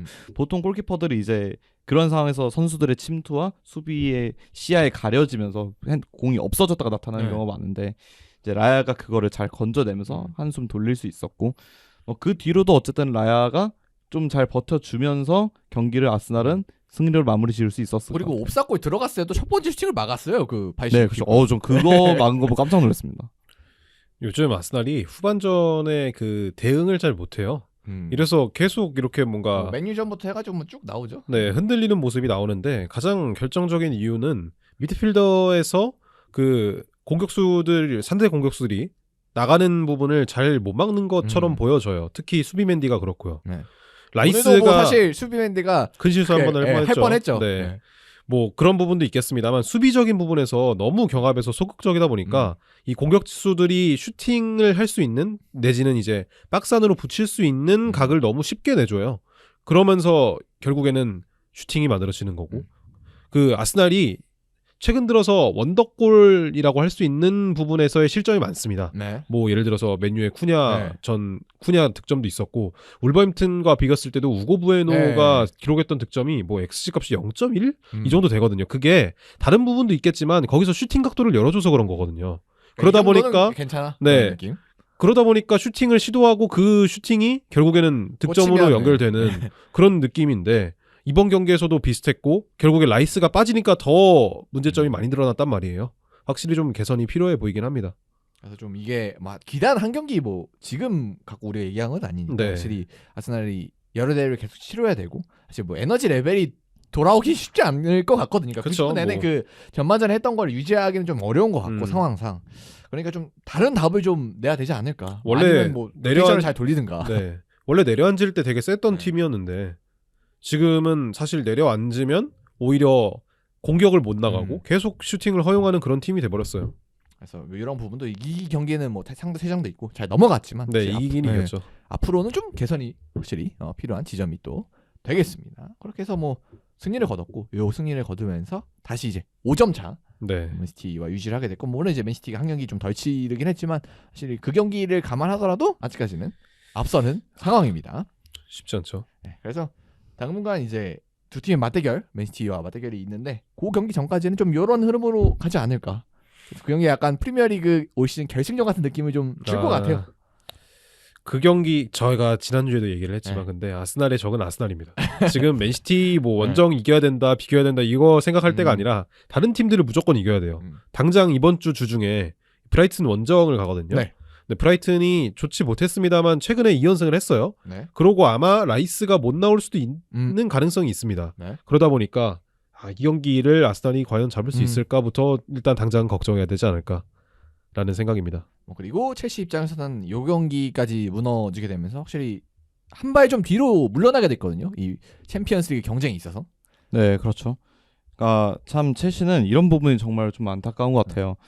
그러니까 첼시가 전략 자체는 항상 좀 잘 가지고 나오는 것 같아요. 로세니어 감독도 이제 좀 흔히 말하는 초짜 감독이지만 그래도 잘 적응하고 본인의 전술적인 색채를 잘 보여주고 있고 이날도 어쨌든 페드로의 뭐 경합에 이은 뭐 뒷공간 활용 좀 아쉬웠지만 그 이전에 중원 숫자를 많이 늘리는 시도 자체는 저는 괜찮았다고 봤거든요. 근데 이렇게 경기를 잘 뭐 완전히 잘 풀어내지 못하더라도 잘 준비했고 나왔는데 그 발목을 모두 퇴장이 잡아버리면 사실 감독이 뭐 할 게 없거든요. 그러니까 첼시가 밀려나는 이제 상황 자체가 뭐 단순히 선수들이 부족하거나 아니면 감독이 아쉬워서나 이런 게 아닌 그 정말 축구에서는 약간 일어나면 안 되는 변수들이 일어나면서 밀리다 보니 첼시 입장에서는 더 아쉬울 것 같아요. 그래서 지금 순위가 6위까지 네. 내려앉았죠. 그리고 맨유하고도 승점차가 조금 벌어져 있고요. 그러니까 이제 막판으로 갈수록 승점차가 벌어지기 시작하면 뒤집기가 더 어렵단 말이에요. 어쨌든 첼시도 챔피언스리그를 무조건 노리는 팀인 입장에서는 이런 패배가 참 많이 뼈아플 것 같습니다. 그리고 이제 첼시도 이제 주중에 아스톤빌라 원정 네. 떠나면서 좀 쉽지 않은 일정이 또 예견이 되어 있습니다. 로세니어 관련해서 좀 재밌는 기록인데 부임하고 나서 지금 딱 3번 졌습니다. 3번이 다 아스날이에요. 그러니까 아스날 3번 만나니까 당연히 아스날은 3번 질 수 있죠. 아, 네, 그렇죠. 1위 팀이니까. 근데 약간 이번 경기만큼 과정에서 좀 불운한 아, 그렇죠. 그런 면도 있었다. 네. 그래서 첼시도 앞으로 이제 이 두 경기는 좀 있고 앞으로 최근에 두 경기가 좀 뼈아팠으니까 좀 일어나야 될 텐데 이제 다음 경기가 이제 빌라 있고 이제 렉섬 이제 FA컵 경기 있고 이제 챔피언스리그 있고 네. 쭉쭉 가니까 첼시도 좀 빨리 정신을 차려야 될 시간이 이제 얼마 안 남았습니다. 빨리 다음 경기에서 일어나야 될 첼시가 되겠습니다. 자 그러면 여기까지 왔고 여기는 이제 약간 윗동네 얘기 챔피언스리그 하고 이제 우승하고 얘기였는데 이제 잠깐 아래 동네 얘기를 해볼 텐데 토트넘이 또 졌습니다. 그래서 이제 4연패. 4연패가 됐고 뭐 다행히도 옆 동네 이제 웨스트햄 같이 경쟁한 웨스트햄, 뭐 노팅엄 이런 팀들이 모두 패하게 되면서 뭐 밑에 팀들이랑 승점이 좁혀지진 않았습니다만 근데 이 내용적으로도 그렇고 좀 심상치 않은 흐름들이 이어지고 있어요. 근데 이게 뭐 사실 내용을 보신 분들은 아시겠지만 결과가 그렇게 놀라운 결과는 아니었어요. 전반전에 뭐 이번에 이제 전술이 좀 변화를 주면서 네. 토트넘이 이제 4-4-2 대형을 이제 콜로무안이 썰렁하게 투톱해가지고 딱 나왔는데 와, 근데 그래서 압박도 뭐 열심히 적극적으로 하고 맨투맨으로 빡세게 딱 나갔는데 야 이게 참 그런 뭐 전술 전략적인 부분에서 당연히 뭐 플럼이 다 앞선 부분도 있기야 있었겠습니다만 근데 봤을 때는 실점 장면들이 모두 그냥 저걸 왜 선수들이 좀 더 저거는 감독이 물론 그런 것까지 잡아주면 좋은데 이건 좀 더 선수들이 이겨내야 되는 부분이 아니었을까. 첫 번째 실점도 그 코너킥 나가다가 역습해서 먹었는데 그쵸. 그것도 왼쪽에서 시몬스 왼쪽 윙으로 원래 나왔었던 시몬스 갤러가 다 오른쪽에 있어가지고 왼쪽에 이제 윙 자리가 벼가지고 거기서 뚫려가지고 먹힌 거거든요. 근데 과연 그거 알아서 이 로테이션이 안 되나? 저는 근데 이거는 감독의 문제가 좀 있다고 생각을 해요. 감독이 좀 봐줬어야 된다. 그리고 감독의 문제가 생각보다 좀 심각해 보입니다. 저는 투도르 문제가 심각하다. 이고르 투도르 자칫하면 더 안 좋은 결과가 나올 수도 있다. 지금 살짝 안 좋은 이야기긴 합니다만 그 아모림이 살짝 보였거든요.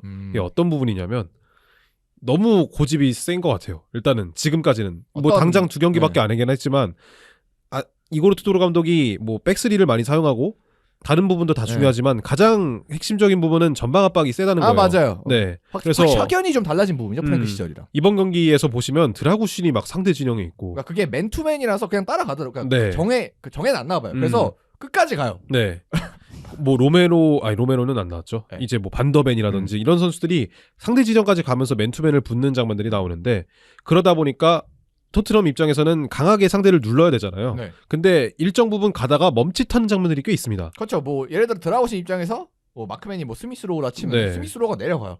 뭐 센터랑 앞까지 가요. 음. 그럼 이거 따라가야 돼? 사실 그쵸. 선수 입장에서 고민이 될 수밖에 없잖아요. 이게 아직까지 100% 동기화가 안 된 것처럼 보여요. 아마 근데 그러겠죠. 두 그 경기니까. 부분이 어떻게 보면 이번 경기에서 가장 큰 실책이었던 게 풀럼은 이렇게 순간적으로 선수들을 위치를 로테이션을 돌리면서 그러니까 위치를 변경하면서 이때 생기는 공간을 노리는데 강점이 있는 팀이에요.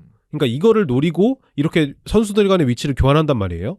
사실 뭐 실점 첫 번째 실점 장면에서도 뭐 제가 코너킥에서 뭐 놓쳤다라고 말씀드렸는데 그때도 네. 이제 이어비가 미들필더지만 오른쪽 측면 자리로 빠지고 네. 측면에 있어야 되는 윌슨이 갑자기 그쵸. 중앙으로 들어가고 해서 음. 갑자기 그 그레이 같은 경우는 윌슨 따라가다가 네. 이제 슈팅 공간이 났거든요. 그리고 두 번째 이워비의 득점 장면에서도 비슷한 느낌이었고요. 그런 부분들이 풀럼이 너무나도 이렇게 축구한다는 거를 잘 알고 있음에도 불구하고 나왔다는 점을 미뤄봤을 때 이고르 투도르 감독이 전술적인 유연성이 그렇게 뛰어난 감독은 아닌 것처럼 보여요. 아니, 뭐 유연성보다는 이제 뭐라 그래야 되나 약간 빡세게 그런 어쨌든 압박 네네네. 과정이나 이런 걸 잘 만드는 감독. 그다음에 그거를 좀 임시로 가서도 단기간에 좀 잘 만드는 감독으로 유명한데 근데 요 경기가 좀 데미지가 있었던 것 같은 게 이게 경기 후에 이제 뭐 2대1로 좀 스코어는 아쉽게 지긴 했습니다만 그래서 이 투도르 감독이 인터뷰에서 이제 공격, 수비, 심지어 판단력까지 다 부족했다. 뭐 다 안 됐다는 거죠. 네. 뭐 사실 뭐 지난 경기가 북런던 더비 이후로는 그래도 조금 할 수 있다. 네네. 이런 느낌이었는데 요번에는 그러니까 물론 이제 제가 이 영상을 본 건 아니라서 그러니까 기사로 텍스트로 된 걸 봐서 그런지 모르겠지만 약간 좀 태도가 자신감이 좀 떨어진 느낌이 있었어요. 워딩으로 느끼기엔. 조금은 강경하게 나가려는 네. 감독의 모습이 보이고 어쨌든 이고르 투도르 감독은 임시 감독으로 온 이상 선수단의 분위기를 좀 빠르게 휘어잡아야 되는 상황인 거잖아요. 네. 근데 일단은 투도르 감독이 이렇게 지시를 내렸을 때 토트넘 선수들이 과연 이 지시를 100% 믿고 의지하고 따를 것이냐가 이번 경기에서는 조금 불확실성이 보였다고 저는 생각을 해요. 결국에는 유벤투스 시절에 임시 감독을 맡았을 때 좋은 모습을 보였던 부분은 이 감독이 선수 시절에 유벤투스에서 레전드였기 때문도 저는 분명히 있다고 생각을 해요. 말의 무게가 좀 다르다. 유벤투스의 투도르와 이 토트넘 투도르의 말의 무게가 다르다. 근데 어쨌든 지금 토트넘의 선수단은 토마스 프랭크와의 마찰도 있었고 좀 그런 부분들을 미뤄봤을 때 솔직히 포스텍 시절도 뭐 그다지 이제 신뢰가 가는 또 상황은 아니었기 때문에 네. 뭔가 선수들 간에 이거는 너무 선입견일 수도 네. 있지만 이미지를 생각을 해봤을 때 이 감독을 100% 신뢰하고 지지한다고 보기가 아직까지는 물음표인 상황이라고 저는 생각을 하거든요. 그리고 토트넘이 이제 감독한테 신뢰를 줬던 상황이 그러니까 선수단 입장에서 완전 네. 잘 됐던 게 이제 거의 포체티노가 거의 네. 마지막이지 않을까요? 포체티노하고 이제 무리뉴 무리뉴도 콘테도 이제 잠깐 좋았던 시절이 있었습니다만 결국 이제 마지막에는 금방 예. 해이해졌으니까 예. 결국에는 이고르 투도르 감독의 전술을 잘 주입시키려면 확실한 이 아이디어와 함께 선수들이 이 지시를 굉장히 잘 따라야 되는 어떻게 보면 굉장히 좀 하이리스크 하이리턴의 전술인데 이거를 이렇게 잘 따라오지 못하게 된다면 물론 아직 투도르 감독이 그렇게 많이 시간을 부여받진 않았지만 잘 보여주지 못한다면 더 안 좋은 결과가 나올 수도 있겠다는 생각입니다.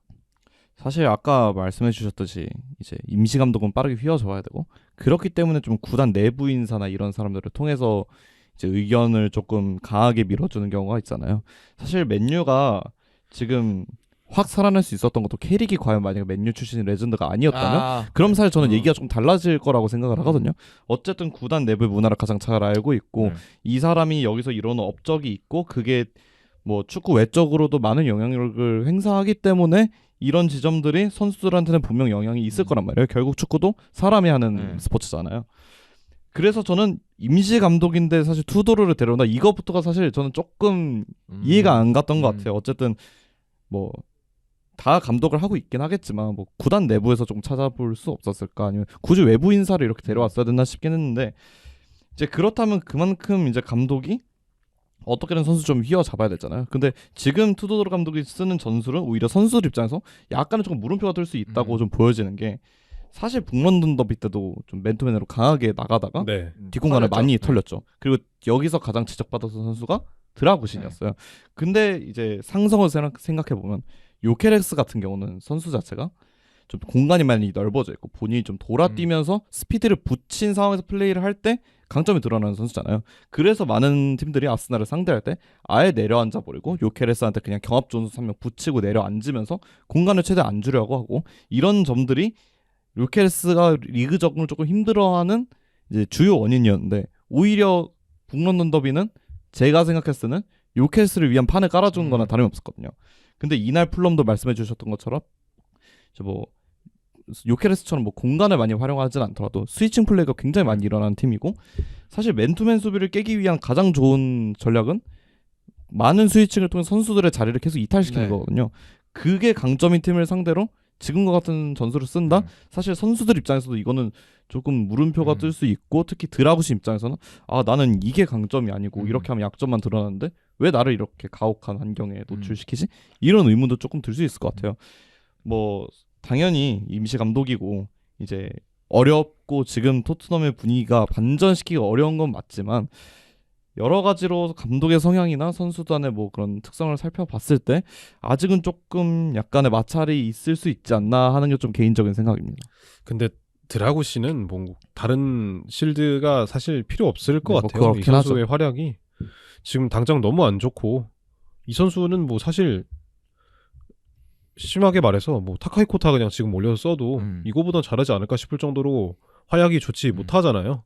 사실 왜 단소 대신 드라구신이 나왔는지도 조금 의문이에요. 이거 뭐 단소는 몸 상태 이슈가 핀 문제. 있었으니까. 핀 문제. 네. 몸 상태 이슈가 좀 있었으니까. 아마 복귀였나? 이번 그랬을 경기가 거예요. 복귀 경기였어요. 그랬을 거예요. 근데 뭐 그래서 상황이 어려운 건 알겠는데, 근데 네. 어려우면 사실 그거에 맞춰서 그쵸. 하는 네. 게 맞긴 하잖아요. 뭐 그런 점도 있고.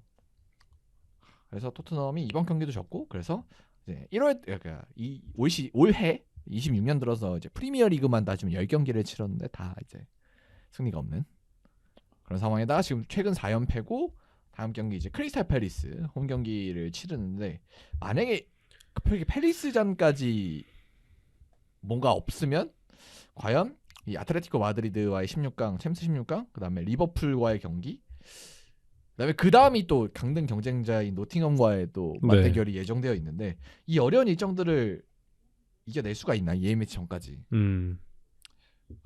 쉽지 않. 네. 솔직히 말해서 그리고 이거 다 져도 이상하진 네. 않아요, 지금 하는 거 보면. 그러니까 가뜩이나 지금 토트넘이 사실 어려움을 가장 큰 겪는 이유는 전 부상자가 너무 많기 때문이라고 보여지거든요.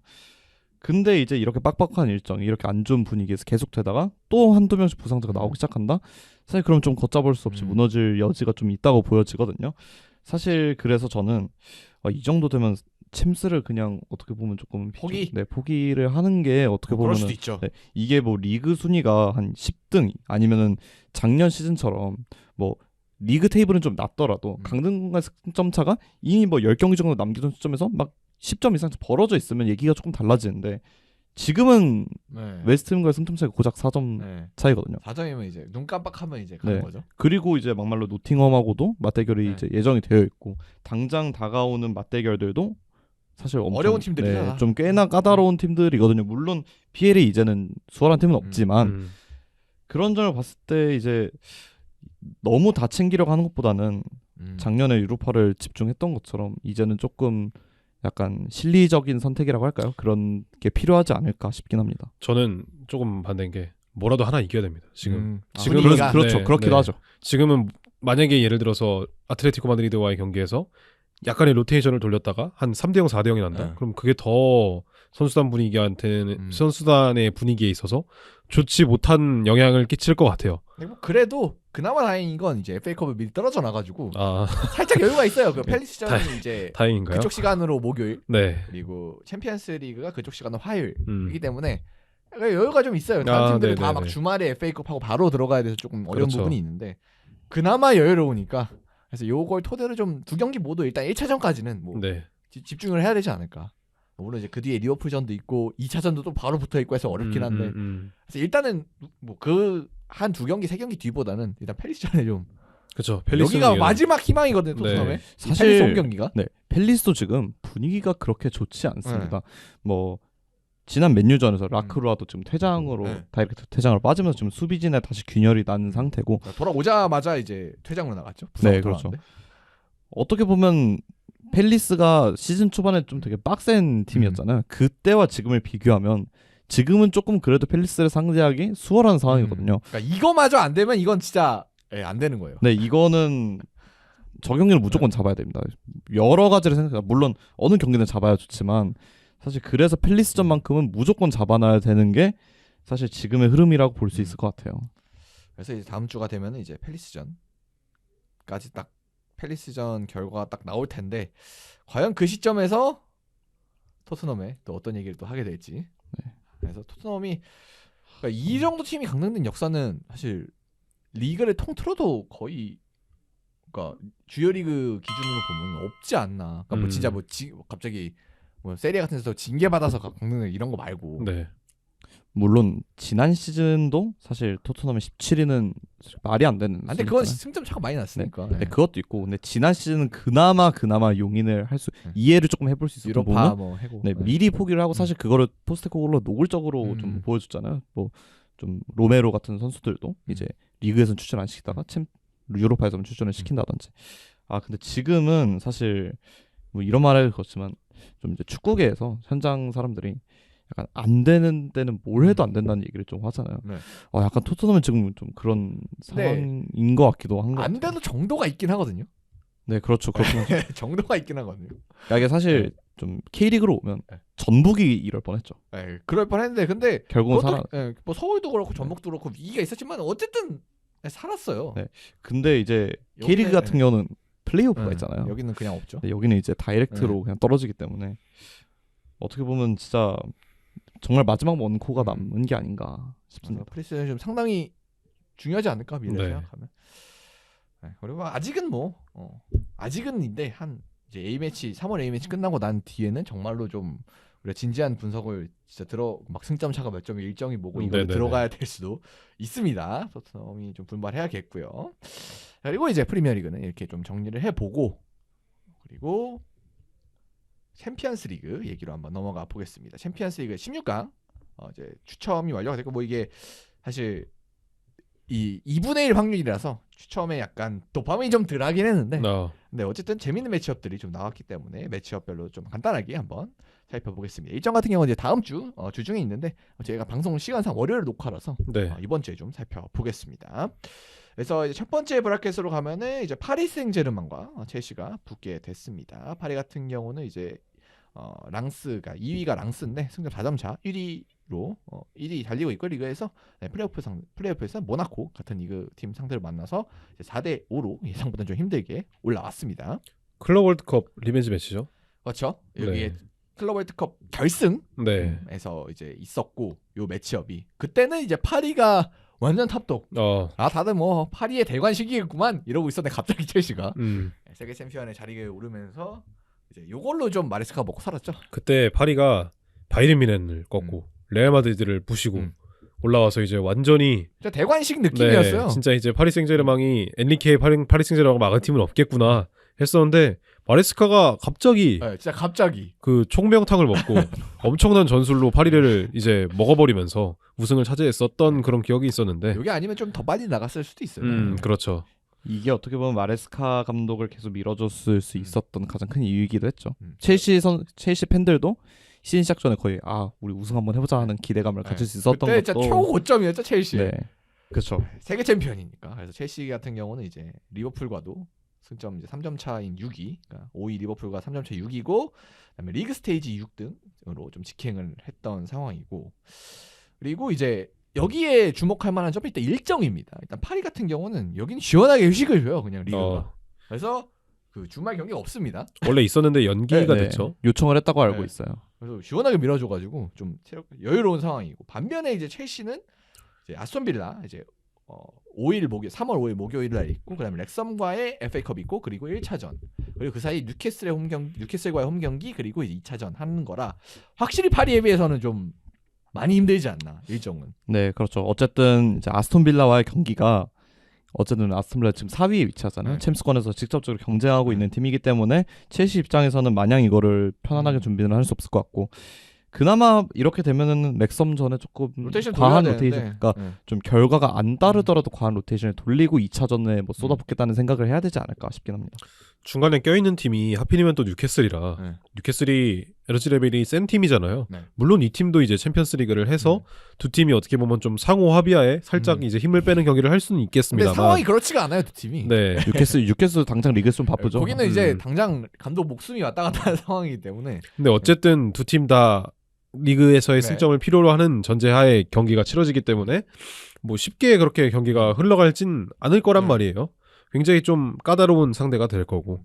그래도 다행인 점이라면 뭐 첼시가 그래도 2차전을 홈에서 치른다라는 부분이 되겠죠. 그래서 이제 시드 팀이 2차전을 홈에서 치르게 되고 만약에 연장전을 가게 되면 뭐 그대로 네네. 홈 어드밴티지를 얻을 수 있는 뭐 그런 장점이 있습니다. 그래서 이 원정 다득점이 사라진 이유는 확실히 이제 2차전 이 홈인 팀이 좀 유리하다. 그래서 시드 팀의 2차전 계속 죽이기도 하고요.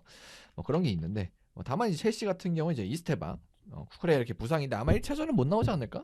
뭐 일단 상황을 지켜는 봐야겠죠. 네, 지켜는 봐야 되고 그다음에 파리 같은 경우는 덴벨레 최근에 좀 부상인데 아마 뭐 다음 주까지는 뭐 올 수 있다고 하는데 사실 몸 상태가 어떨지는 좀 봐야 좀 될 것 같습니다. 근데 파리 생제르맹이 중간에 쉬는 게 정말 큰 게 이게 파리 생제르맹도 체력적으로 되게 세게 나가는 팀 중에 하나잖아요.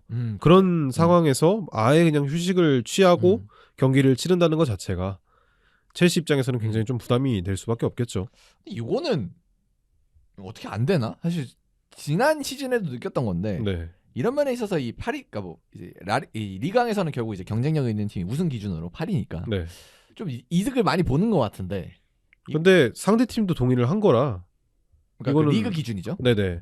그러면 이거 과연 다른 리그들도 이렇게 해야 되나 싶기도 하고. 근데 이제 다른 리그들은 어쩔 수 없이 좀 중계권료가 다른 이 리강에 비해서는 비싸기도 하고 그런 부분 여러 가지 좀 이제 어른들의 사정을 생각해 봤을 때 파리 생제르맹처럼 이렇게 쉽게 미룰 수는 없는 그림이긴 하죠. 네. 그리고 사실 이제 리그왕이 최근에 이 20개 팀에서 18개 팀으로 바뀌었잖아요. 네. 그거의 덕이 어쩌면 있을 수도 있지 않을까. 일정상으로. 네, 아무래도 여유가 좀 더 있으니까. 다른 리그들보다 4경기를 덜 치르기 때문에 팀당 기준으로 이제 그런 게 이런 지점에서 일정을 조금 유연하게 가져가는데 약간은 이득이 되지 않았나 싶긴 합니다. 근데 분데스가 이렇게 밀어주는 건 못 보긴 했거든요. 네, 거의. 그건 그렇죠. 분데스가 사실 이렇다고 뭐 바이에른 뮌헨이나 도르트문트 일정을 뭐 그렇게 고려해주는 그런 느낌은 아니죠. 그래서 리그 악만 그러니까 다른 리그도 아니고. 그래서 이거는 약간 물음표가 되긴 하는데. 네. 그래서 요거를 어떻게 뭐 UEFA가 제재를 해야 되나 뭐 근데 불공정하다고. 이거 뭐 사실 할 수 근데- 있는 방법은 없죠. 근데 조금 이제 하여튼 그렇긴 합니다. 좀 불리하게 네. 느껴질 수는 있습니다. 특히 네. 1, 2차전을 하면 음. 결승전 같은 경우 아예 뭐 다른 얘기긴 하지만 네. 작년에도 아스날도 비슷한 사건이 네. 있었잖아요. 네. 그 파리 꼭 생제르맹은 아예 갑자기 밀어. 네. 한 1, 2주 전에 나와요. 이 민우는 그게 발표가. 근데 아스날은 막 중간에 그 본머스한테 네. 지고 와가지고 네. 막 이상한 그림이 그려지고 그랬었는데. 그런 건 조금 이제 뭐 그런 것 같다. 네. 이런 생각은 들긴 합니다. 자, 그러면은 이제 가볍게 좀 어느 팀이 좀 더 앞설지 한번 예측해 보도록 하겠습니다. 어떤 것 같아요? 저는 파리 생제르맹이 그래도 좀 우위로 보이지 않을까. 저는 그 휴식이 조금 되게 클 것 같아요. 이 팀이 이제 어쨌든 젊은 선수 에너지 레벨로 승부를 보는 팀인데 그거를 충전할 수 있다는 것 자체만으로도 좀 파리 생제르맹의 우위가 조금 있지 않을까 싶긴 합니다. 저도 파리가 이길 것 같은데 첼시가 그렇게 쉽게 무너지진 않을 것 같아요. 네. 어쨌든 첼시도 강팀을 상대로 했을 때 꺼내는 그 특유의 에너지가 있잖아요. 네. 특히 뭐 카이세도나 이런 자원들을 비롯한 리스 제임스의 활약이 있다면 쉽게 무너지진 않을 것이다. 그렇습니다. 어쨌든 그 클럽 월드컵에서의 승리가 조금 자신감으로 네네. 작용할 수는 있겠죠. 뭐 저도 당연히 이제 파리가 좀 더 앞서는 것 같고 그리고 특히 이제 지난 클럽 월드컵과의 결과가 선수들 거의 대부분이 남아있기 때문에 네. 좀 동기부여가 크게 되지 않을까 싶습니다. 자 그리고 이제 다음 팀들은 이제 갈라타사라이와 리버풀 경기입니다. 이제 갈라타사라이 같은 경우는 이제 리그에서 2위 달리고 있고 이제 플레이오프에서 유벤투스를 상대로 이제 플레이오프 승리를 거두면서 상당히 주목을 받았고요. 리버풀 같은 경우는 이제 5위로 좀 아슬아슬하게 챔스 경쟁하고 있고 그리고 이제 리그 스테이지 3위로 좀 직행을 하게 됐습니다. 갈라타가 홈에서 정말 셉니다.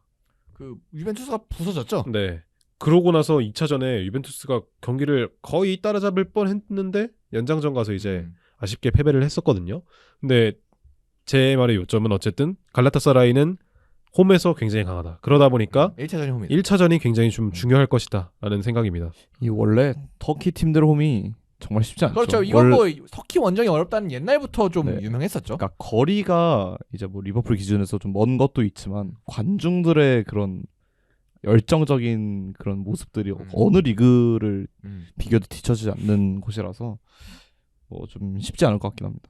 1차전이 아마 중요하겠죠. 그래서 1차전 하기 전에 펜네르베체 같은 경우는 베시탁슈 오영규 선수가 있는 그 원정 갔다 오고, 그리고 리버풀 같은 경우는 이제 울브스 원정을 2번 이제 리그 이제 중간에 한 번 하고, 그리고 FA컵까지 네. 울브스랑 해서 이제 울브스와의 이제 2경기를 치르는데, 아무래도 좀 일정상으로는 리버풀이 좀 더 유리하긴 하죠. 그 전에는. 근데 다만 이제 1차전 사이에 토트넘 홈 경기가 있어서 요게 좀 어떻게 될지, 리버풀 입장에서 좀 힘을 줄지, 뭐 아니면 토트넘 상황이 안 좋으니까 뭐 조금 뭐 여유롭게 갈지, 뭐 그걸 봐야 될 것 같고요. 그리고 이제 비르츠가 좀 안 좋아서 못 나왔는데 리그에 나올까? 길어질 수도 네. 있다고 하더라고요. 네. 네. 그래서 이 나올 수 있을까? 사실 리버풀이 최근 하는 거 보면은 이 영향력이 큰 것 같거든요. 이 비르츠의 유무가. 그렇죠. 이제 뭐 시즌 초반만 해도 이 선수가 좀 조롱을 받고 하긴 했지만 이제 시즌 막판에 가서 보면은 이 선수가 이제 들고 있던 통나무는 얼마나 무거웠던 것인가. 그러니까 이따 없으니까 이게 참. 네, 가장 체감이 큰 선수인 것 같아요. 네. 다 어느 구단을 둘러봐도 음. 지금 상황에서는. 그래서 이 선수가 이제 나올 수 있을 것이냐 없을 것이냐, 이게 좀 가장 중요한 포인트가 되겠고, 그래서 1차전 솔직히 리버풀이 뭐 마냥 좋은 건 아닌데 요즘 이 갈라타사라이 그냥 멤버가 좋아요. 공격 멤버가 오시멘도 그쵸. 있고. 빡셉니다. 네. 왜냐면 오히려 베스트 11을 쭉 보면은 우리가 모르는 선수가 더 적을 만큼 이 평균 전력이 좀 높은 네. 팀이기 때문에. 뭐 약간 나이 이슈는 있지만 그래도 미드필더진의 균도안도 네. 있고, 조금 더 넓혀보면 르로이 사네 네. 같은 선수, 뭐 터키에서 잘하고 있는 뭐 일마즈 선수도 있고, 네. 뭐 여러 가지로 조금 이제 쉽지 않은 선수들이 네. 있어요. 뭐 퀘쿠치 선수 있고. 그러니까 요즘 이제 리버풀의 수비 폼을 생각해봤을 때는 좀 어려움이 겪을 것으로 1차전에 예상이 되는데, 그래서 1차전에 얼마나 좀 틀어막을 수 있을 것인지 리버풀이 네. 좀 그걸 좀 주목해보면 좋을 것 같습니다. 그래서 요 경기는 좀 어떻게 보시나요? 저는 1차전 결과에 따라서 갈라질 것 같긴 한데 네. 그래도 좀 종합적으로 예측을 해보자면 리버풀이 그래도 올라가지 음. 않을까라는 생각입니다. 저는 역배 한번 걸어보고 싶은데, 약간 이번 챔스의 돌풍이 될 수 있지 않을까, 갈라타사라이가. 갈라타사라이가. 네. 저는 사실 이런 토너먼트 무대에서 9번 스트라이커의 존재감을 되게 높게 평가하는 편이거든요.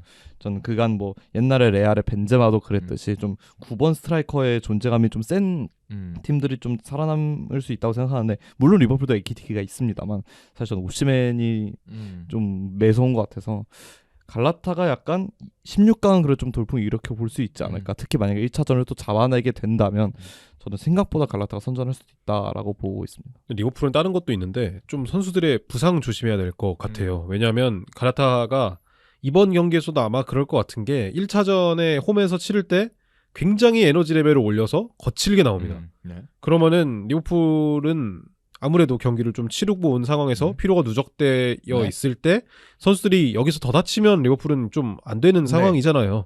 그걸 굉장히 좀 조심해야 되지 않을까 싶습니다.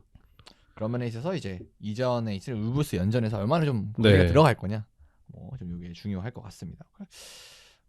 저는 그래도 갈라타사라이한테 가능성은 열려 있지 않나. 근데 다만 좀 그 가능성을 잡으려면 홈에서 적어도 2점 차 승리는 가져와야 되지 않을까. 2점 차. 네. 적어도 1점 1점 차는 좀 많이 불안할 것 같아요. 안필드니까요. 네. 또. 그래서 2점 차 정도 하면은 확실히 가능성이 생기지 않을까 네. 하는 생각이 듭니다. 자, 그리고 이제 세 번째 매치업은 진짜 이거는 언제 안 나올지 모르겠어요. 레알과 맨시티가 또 만났습니다. 네. 뭐, 매년 하는 것 같아요. 이 약간 이제는 뭐 지겹다고 얘기하기는 그렇지만 항상 이 두 팀은 뭐 만나면 좋은 경기를 펼치기 때문에 또 재밌는 매치를 보여주겠지만, 지난 시즌에는 이제 프로에서 했었는데 이번엔 또 16강에서 네, 붙게 그렇죠. 됐습니다. 그래서 레알 같은 경우는 이제 한 경기 덜 치른 상태에서 이제 바르샤와 4점 차 이제 2위 달리고 있고요. 그리고 플레이오프에서 벤피카 상대로 꺾고 올라왔습니다. 그리고 맨시티는 이제 아스날과 치열한 우승 경쟁 2위로 네. 하고 있고, 그리고 리그 스테이지 8위로 막차를 타고 정말 마지막에 또 이 두 팀이 이제 이 운명이 정말 그 마지막 득점으로 갈리기도 네, 했죠. 그렇죠. 네. 트루빈의 이제 노버지의 이제 네, 그걸로 갈리기도 했는데 아무튼 돌고 돌아 또 만났어요. 네. 운명이 갈렸던 두 팀이. 자, 어떻게 이렇게 만날까요? 진짜 이건 진짜 주작이라고 하기도 뭐예요. 주작이면 안 했을 것 같아요 오히려. 사실 이렇게. 결승 대진이라고 해도 네. 사실 이상하지 않는 대진이잖아요. 그렇죠. 근데 꼭 결승에서 안 만나고 4강, 8강 계속 내려오다가 이제 리그 스테이지 이런 리그 페이지 도입이 되고 나서부터는 뭐 플레이오프 16강에서 만나고 있는데 이제는 보통 이렇게 다른 리그 팀들끼리 만나면 서로의 정보가 조금 부족해가지고 네. 이제 재밌는 싸움들 많이 나오는데 이제는 서로가 너무 많은 걸 알고 있지 않나 싶습니다. 그렇습니다. 그래서 두 팀 일정을 보면은 이제 레알이 이제 화요일, 그러니까 저희가 월요일에 녹화하다 보니까 화요일 새벽에 딱 패전 있고, 그다음에 셀타 원정 이제 갔다가 1차전하고 엘체 경기하고 그리고 이제 2차전 해서 조금 이제 여유로운 상황이고, 그다음에 맨체스터 시티 같은 경우에는 이제 노팅엄 원정 갔다가 이제 뉴캐슬과 FA컵 경기 있고, 그리고 이제 1차전 그다음에 웨스트햄 리그 경기 있고, 그리고 이제 2차전 들어가는 일정입니다. 일정상으로는 조금 이제 맨시티가 그래도 약간 더 빡빡하지 않을까 네. 싶긴 해요. 뭐 큰 차이는 없겠지만. 그리고 또 큰 변수가 있다면 이제 레알 쪽에서는 이제 벨링엄 머페가 그렇죠.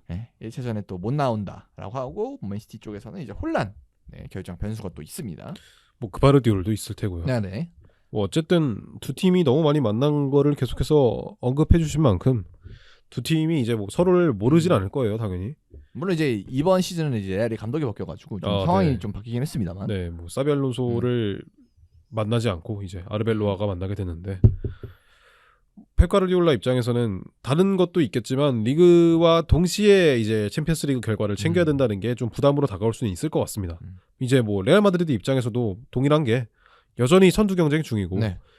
더구나 이제 핵심이라고 할 수 있는 음바페가 없는 상황에서 리그 경쟁을 해야 됨과 동시에 맨체스터 시티를 만나야 되기 때문에 굉장히 좀 부담스럽지 않나라는 생각입니다. 확실히 그래서 뭔가 지금 상황에서 누가 더 유리하다고 딱 잘라말하긴 좀 어려울 것 같아요.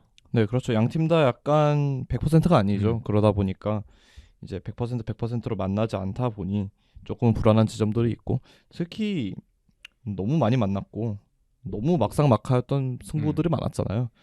뭐 이번에도 사실 그럴 확률이 높아 보이고요. 그렇기 때문에 어떻게 보면 정말 가장 우열을 가리기 힘든 매치업이 아닌가 싶습니다. 그러면 있어서 저는 이제 이 경기에서는 이 비니시우스가 좀 많이 중요하지 않을까. 1차전에 또 음바페 못 나오기도 하고, 네. 그다음에 이 맨시티의 선수 배치를 봤을 때 왼쪽보다는 오른쪽이 조금 더 공략 가능성이 네. 좀 있어 보여가지고, 여러 가지 선수 배치를 봤을 때 그래서 뭐 비니시우스가 최근에 정말 여러 사건에 이슈몰이죠. 휘말리고 정말 이제 축구 외적으로 정말 많은 주목을 받고 있는데, 본인이 좀 축구적으로 증명할 수 있는 경기가 아닐까. 네. 뭐 축구로 뭐 보답까지는 아니더라도 축구로 이제 본인의 약간 증명하겠습니다. 본인의 그런 에고, 본인의 가치를 좀 증명해야 되지 않을까. 네. 본인이 좀 더 이제 높아지고 싶은 목표가 있다면. 지금 너무 축구 외적으로 주목을 많이 받았어요. 사실 저는 좀 비니시우스 선수한테 조금 이런 게 안타까운 것 같아요. 그러니까 예를 들면 비니시우스가 아니면 모르겠는데 이 선수의 실력은 그냥 아무 말 안 하고 축구로 증명해도 이제 그렇죠. 충분히 남을 엄청난 정도. 선수죠 정말. 네. 그러니까 사실 그 정도 벤피카 이상의- 전도 비니시우스가 잘했어요. 네. 그러고 이제 당장 최근에 열렸던 그 바르셀로나와의 네. 경기에서도 그 1대1 미친 네. 1대1을 보여줬고, 그러니까 이 선수는 실력만은 정말 의심의 여지가 없고 그냥 축구로 얘기를 해도 충분히 뭐 다 이겨낼 수 있는 선수인 것 같은데, 좀 본인이 너무 과하게 이런 이슈에 좀 집착하는 게 있지 않나. 물론 만약에 그 사건에서 정말 인종차별적인 발언이 있었다면 당연히 그거는 네. 그 선수의 잘못인 건 맞지만, 그거와 별개로 조금 본인이 이슈화를 좀 덜 시키면 오히려 본인이 빛나지 않을까. 그래서 좀 안타까운 게 있습니다. 네. 그런 면에 있어서 또 맨시티 같은 경우는 최근에 어쨌든 리그와 같이 또 경쟁을 또 하고 있고, 그런 면에 있어서 과연 또 맨시티를 상대가 이 레알 마드리드 상대로는 또 가르디올라 감독이 어떤 또 새로운 플랜을 또 준비해오지. 아마 맞춤으로 뭐 하나 가져오긴 할 거거든요. 그래서 그게 어떤 그림을 보여줄지를 좀 주목하면 또 좋을 것 같습니다. 이 경기는 저희가 뭐 한 팀을 꼽기는 좀 어렵지 않을까. 굉장히 네. 아스날 팬으로서 아, 레알 마드리드가 굉장히 열연을 토해서 굉장한 승부와 함께 맨시티가 올라왔습니다. 그렇죠. 여기 또 이 8강을 또 가냐 안 가냐는 리그 경쟁이 있어서 네. 그것도 이제 네. 뭐 레알도 당연히 바르샤랑 해가지고 마찬가지겠습니다. 네. 또 중요하기 때문에. 그래서 경쟁을 같이 하는 입장에서는 정말 고생하고 또 올라가길 그렇습니다. 바라겠죠. 우승까지는 안 바라겠지만. 네.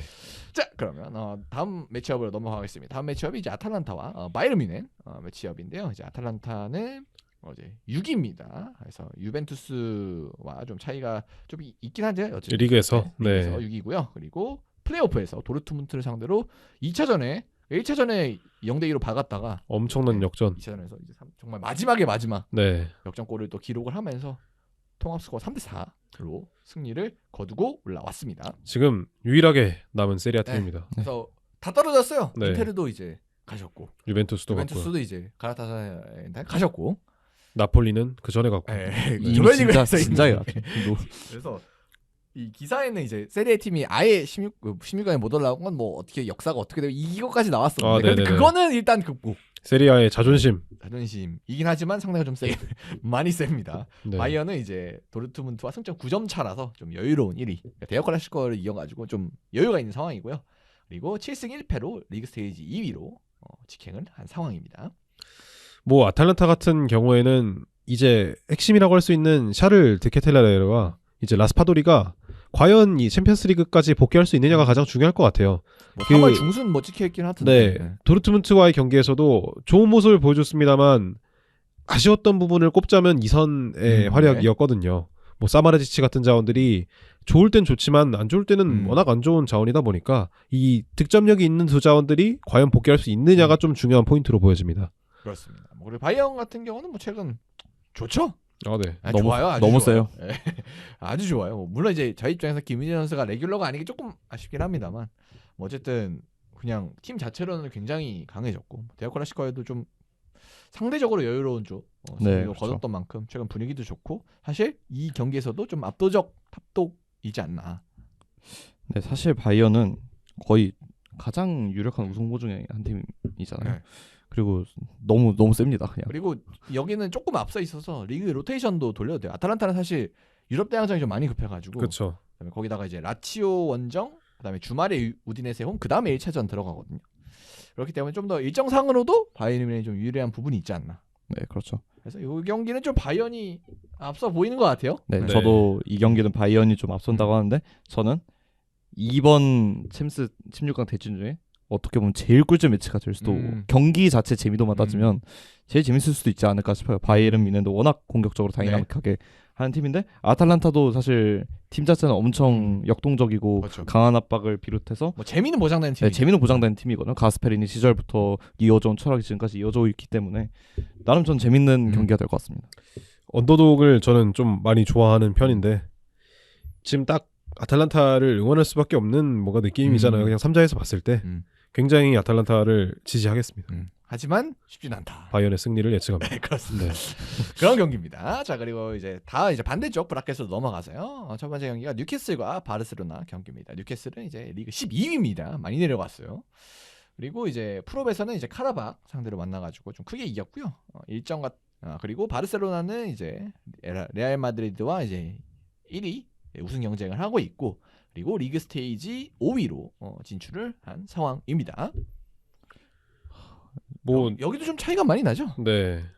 뉴캐슬이 뭐 최근에 다시 좀 고군분투하고 있는 느낌이긴 합니다만 당장 주말에도 네. 포대 엄청난 선방과 함께 패배했기 때문에 네, 뭐 막혀가지고 뉴캐슬의 재미난 점이라면 요새 또 볼데마테가 미드필더, 제2의 조엘링턴으로 지금 진화를 하고 있기 때문에 그 여기 부분을 스트라이커를 좀, 사서 자꾸 내려와. 그 부분을 좀 주목해서 보시면 좋을 것 같고. 네, 뭐 바르셀로나 같은 경우에는 여전히 앞서 언급한 대로 레알 마드리드와 리그 경쟁을 하고 있잖아요. 네. 뭐 당장 주말에 이제 주중에 코파델레이도 있을 테고요. 네. 그래서 뭐 코파도 있고 뭐 그런 점이 변수가 되겠지만 사실 뭐 뉴캐슬도 맨유 이제 홈 경기 목요일에 있고, 그리고 이제 FA컵이 있는데 맨시티 경기예요. 그래서 그게 좀 어렵고, 그리고 1, 2차전 사이엔 또 첼시 원정이 또 예정이 돼 있어서 정말 지옥의 일정을 매일 치러야 됩니다. 그래서 맨유, 맨시티, 바르샤, 첼시, 바르샤. 이거 정말 지옥의 일정이 완성이 됐습니다. 세상에 전 유럽의 어느 팀을 가지고 와도 5경기로 뽑았을 때 이런 매치업을 이길 수 있는 팀이 있을까 싶을 정도로 쉽지 않은 일정이죠. 쉽지 않습니다. 그나마 이제 바르샤의 레반도프스키가 대용 부상 이슈가 있긴 한데, 뭐 뉴캐슬도 사실 뭐 기마랑이 치시해요. 이쪽에 또 부상이 있기 때문에 요걸로 뭔가 가능성을 보긴 좀 쉽지 않지 않을까. 아마 뉴캐슬이 다 있었으면 뭔가 해볼만 하다라고 생각을 했을 수도 있을 거예요. 왜냐하면 뉴캐슬이 어쨌든 다 있는다는 가정하에 가장 강점 중에 하나는 중원에서의 에너지 레벨, 힘이잖아요. 근데 바르셀로나가 만약에 이런 에너지 레벨에서 밀리고 뭐 더용이나 페드리가 힘을 못 쓰게 된다면 굉장히 좀 고전하는 그림이 많이 나올 수도 있을 거라는 추측이 있었는데 개인적으로 나오지 못한다면 아무래도 좀 바르셀로나가 쉽게 뉴캐슬의 수비진을 공략할 수 있지 않을까라는 생각입니다. 어쨌든 이 매치업에서 저는 그래도 바르셀로나가 다른 구단들에 비해서 가장 까다로워할 법한 스타일이 뉴캐슬이라고 생각을 하거든요. 이제 뉴캐슬의 산미들이 워낙 그런 에너지 레벨이 강한 것도 있지만 이 선수들 몸도 힘도 세고 피지컬. 네, 그냥 갖다 박는 경우들이 많잖아요. 바르셀로나의 이제 팀의 가장 고질적인 약점으로 꼽히는 게 이런 갖다 박는 상황에서 조금 어려워하고 이런 부분에서 변수를 이제 조금 이겨내기 어려워한다는 점이었는데 이제 그러기에는 뉴캐슬의 상황이 조금 좋지 않죠. 기마랑이스도 부상이어서 1, 2차도 모두 못 나오는 상황이고 더군다나 맨유, 맨시티, 그다음에 첼시까지 이미 힘은 다 털린 대로 다 털린 상황에서 올 확률이 높아요. 거기다가 에디아우 감독 로테이션을 주지 않습니다. 네. 지금 거의 미친 듯이 갈아마시고 있고 토날리가 계속 갈리고 있어요. 네. 만약에 이제 그 주말 경기하고 주중 경기, 주말 경기 또 주중 경기를 계속 갈면은 힘들 수가 있죠. 탈이 날 수가 네, 있겠죠. 저는 토날리를 계속 쓸 것 같거든요. FA컵도. 네. 그래가지고 이제 뉴캐슬이 본인들의 본래 장점인 그런 에너지 레벨을 조금 보여주기는 어렵지 않을까. 더군다나 이제 볼테마다가 요즘 또 공격형 미드필더로 많이 나오고 있는데 볼테마다는 이런 지점에서는 사실 좀 이점을 갖다주기 어려운 상황이잖아요. 어떻게 보면 뉴캐슬이 바르샤를 가장 잡아낼 수 있는 좋은 팀 중 상성상 좋은 팀이었는데 되려 이 상승을 지금 잃어버린 게 아닌가. 그래서 저는 쉽게 바르셀로나가 올라가지 않을까 생각하고 있습니다. 그렇습니다. 그래서 조금 예측이 쏠리는 매치업이었고 그리고 다음은 아틀레티코 마드리드와 토트넘 경기인데요. AT 같은 경우 리그에서 승점 차가 좀 많이 납니다. 2위 레알과 그래서 3등 기록하고 있고 플레이오프에서 이제 클럽 브리에 상대로 2차전에 큰 승리를 거두면서 올라왔습니다. 그리고 토트넘은 앞서 저희가 말씀을 드렸지만 이제 강등권 4점 차입니다. 16이고요. 그리고 리그 스테이지에선 이제 4위를 또 기록을 하게 되면서 직행을 하게 됐습니다. 뭐 저희가 앞서서 좀 이 경기를 언급을 했었잖아요. 네. 그래서 일단은 일정이 가장 좀 토트넘 입장에선 큰 변수일 것 같은데 일단 금요일 팰리스 있고 좀 쉬고 이제 1차전 들어가고 그리고 아틀레티코 입장에서는 이제 코파 딱 바르샤랑 하고 주말에 이 소시에다드와 리그 경기 있고 그리고 이제 1차전 들어가기 때문에 물론 이제 1, 2차전 사이에 토트넘이 리버풀 원정이 있는 건 좀 아쉽지만 그래도 에너지 레벨에서 조금 앞서고 들어갈 수 있을 것 같거든요. 그리고 그보다 더 중요한 게 아틀레티코 마드리드의 이후 일정이거든요. 이후 일정을 좀 보시면 토트넘과의 그 챔피언스리그 2차전이 끝난 뒤에 레알 마드리드 원정과 그리고 홈에서 바르셀로나와의 경기가 있어요. 연이어서 있다 보니까 어쨌든 뭐 챔피언스리그권 사수도 중요하지만 끝까지 우승 경쟁은 해야 되는 상황이잖아요. 뭐 조금 밀린다 하더라도 그런 부분을 좀 생각해보면 아틀레티코 마드리드 입장에서도 일정이 그렇게 쉽지는만은 않다라고 볼 수 있을 것 같습니다. 그리고 뭐 아틀레티코의 일정 중에 좀 헤타페가 좀 쉬워 볼 수 있는데 이 라리가에서 헤타페는 또 사실 복병이거든요. 보르달라스 감독의 이제 그런 여러 가지로 이제 상대를 성가시하는 전술들 이런 것 때문에 아틀레티코가 사실 일정이 거의 뉴캐슬급으로 안 좋다고 볼 수도 있을 것 같아요. 다만 이제 토트넘의 최근 경기력 자체가 워낙 떨어져 있기 때문에 이런 부분에서 그러니까 많은 분들이 예측은 좀 AT가 앞선다고 보는 것 같긴 해요. 저는 약간 아니면 이제 토트넘 입장에서 그냥 이거 버려야 되지 않냐 할 수도 있고. 저는 이 매치업의 승부는 모 아니면 도일 것 같습니다. 그러니까 사실 토트넘이 지금 투도르 감독이 오고 에너지 레벨을 엄청 끌어올려서 압박을 하고 있잖아요. 근데 이 상대의 전방 압박이 많이 튀어나올 때 가장 이걸 역이용을 잘하는 팀이 아틀레티코 마드리드거든요. 반면 아틀레티코는 올 시즌 유독 내려서는 팀을 상대로 이제 되게 힘겨워하고 있어가지고 저는 투도르 감독의 이제 그런 성향에 조금 달려있지 않나. 그대로 밀고 나가면은 전 좀 힘들 것 같고 오히려 조금은 꼬리를 내리면은 생각보다 이제 챔피언스리그에서 이변을 또 일으킬 수도 있지 않을까 하는 게 제 생각입니다. 그래서 뭐 이제 우스갯소리로 이제 지난 시즌에 그 토트넘 그러니까 유로파 우승으로 PL이 6팀 네, 그렇죠. 해가지고 챔스 갔잖아요. 그리고 지금 또 6팀 다 살아났죠. 그리고 이제 이번 시즌에는 이제 정말 극한까지 가면은 이제 7팀이 이론상 가능. 그러니까 챔스 우승하고 그러니까 5위권 밖에 팀이 챔스 우승하고 5위권 밖에 팀이 유로파 뛰고 그러면 이제 그래서 막 그 행복 회로 중에 이제 토트넘이 또 슬쩍 해야. 껴있기, 네. 슬쩍 껴있기 때문에 그다음에 뭐 기적을 또 썼던 팀이기도 하니까. 근데 일정상으로 봤을 때 토트넘 입장에서 막 아까 예준이는 좀 그래도 이기긴 해야 된다 뭐 이런 네. 의견이었고, 윤서는 좀 버려도 괜찮다고 봤던 건가요 아까 이 경기를? 네, 저는 사실 조금 후자에 가까워서. 그러니까, 버려도 된다. 네, 그러니까 이게 리그가 너무 빡셉니다. 지금 제가 생각할 때는 16강의 이 헛된 희망, 그 챔피언스리그 진출, 우승으로 챔피언스리그 진출, 요거 헛된 희망에 약간 기댈 상황은 아니다. 그러니까 헛된 희망까지는 아닌데 이제 너무 이제 그러니까 여기서 선택을 조금 잘해야 되지 않을까. 이게 솔직히 옆집 아스날 입장에서는 이제 토트넘 올라와가지고 마지막에 우리가 이제 마지막 네, 파운딩을 그렇죠. 날리겠다 네. 이 딱 계획 지금 세우고 있거든요. 4강에서 만나면 네. 에제도 그쯤이야 강등 경쟁 막 하고. 네, 에제도 골 넣고 네. 얼마나 좋아요. 네, 그래서 이 파운딩을 마지막으로 할 생각도 하고 있는데 옆집에선. 네. 뭐 그런 게 또 사실 현실적일 수도 있고 한번 좀 봐야 될 텐데. 근데 근데- 저는 이 투도르 감독과 이 토트넘이라는 팀이 처한 현실상 이거 버리면 폭동이 나지 않을까. 이 네, 동런던에서. 네. 진짜로 스로마스워사 유명히 살짝 이제 불이 타거나 네. 뭐 집기가 날아오거나. 거기 빨간색 네. 넣으면 안 되는데. 네, 그래서 뭔가 토트넘이 이제 유래파 징계를 먹을 수도 있지 않나 그렇게 하면. 저는 그래서 이제 투도르 감독이 머리로는 약간 조금 힘을 빼야 되나 싶은 고민을 하다가도 결국은 못 참고 저는 달려나가다. 풀전력으로 나오고 이제 어떻게든 밀어붙일 거라고 생각은 해요. 네, 이제 여러 가지로 좀 너무 위험 리스크가 좀 있어 보이는 것도 있긴 하고.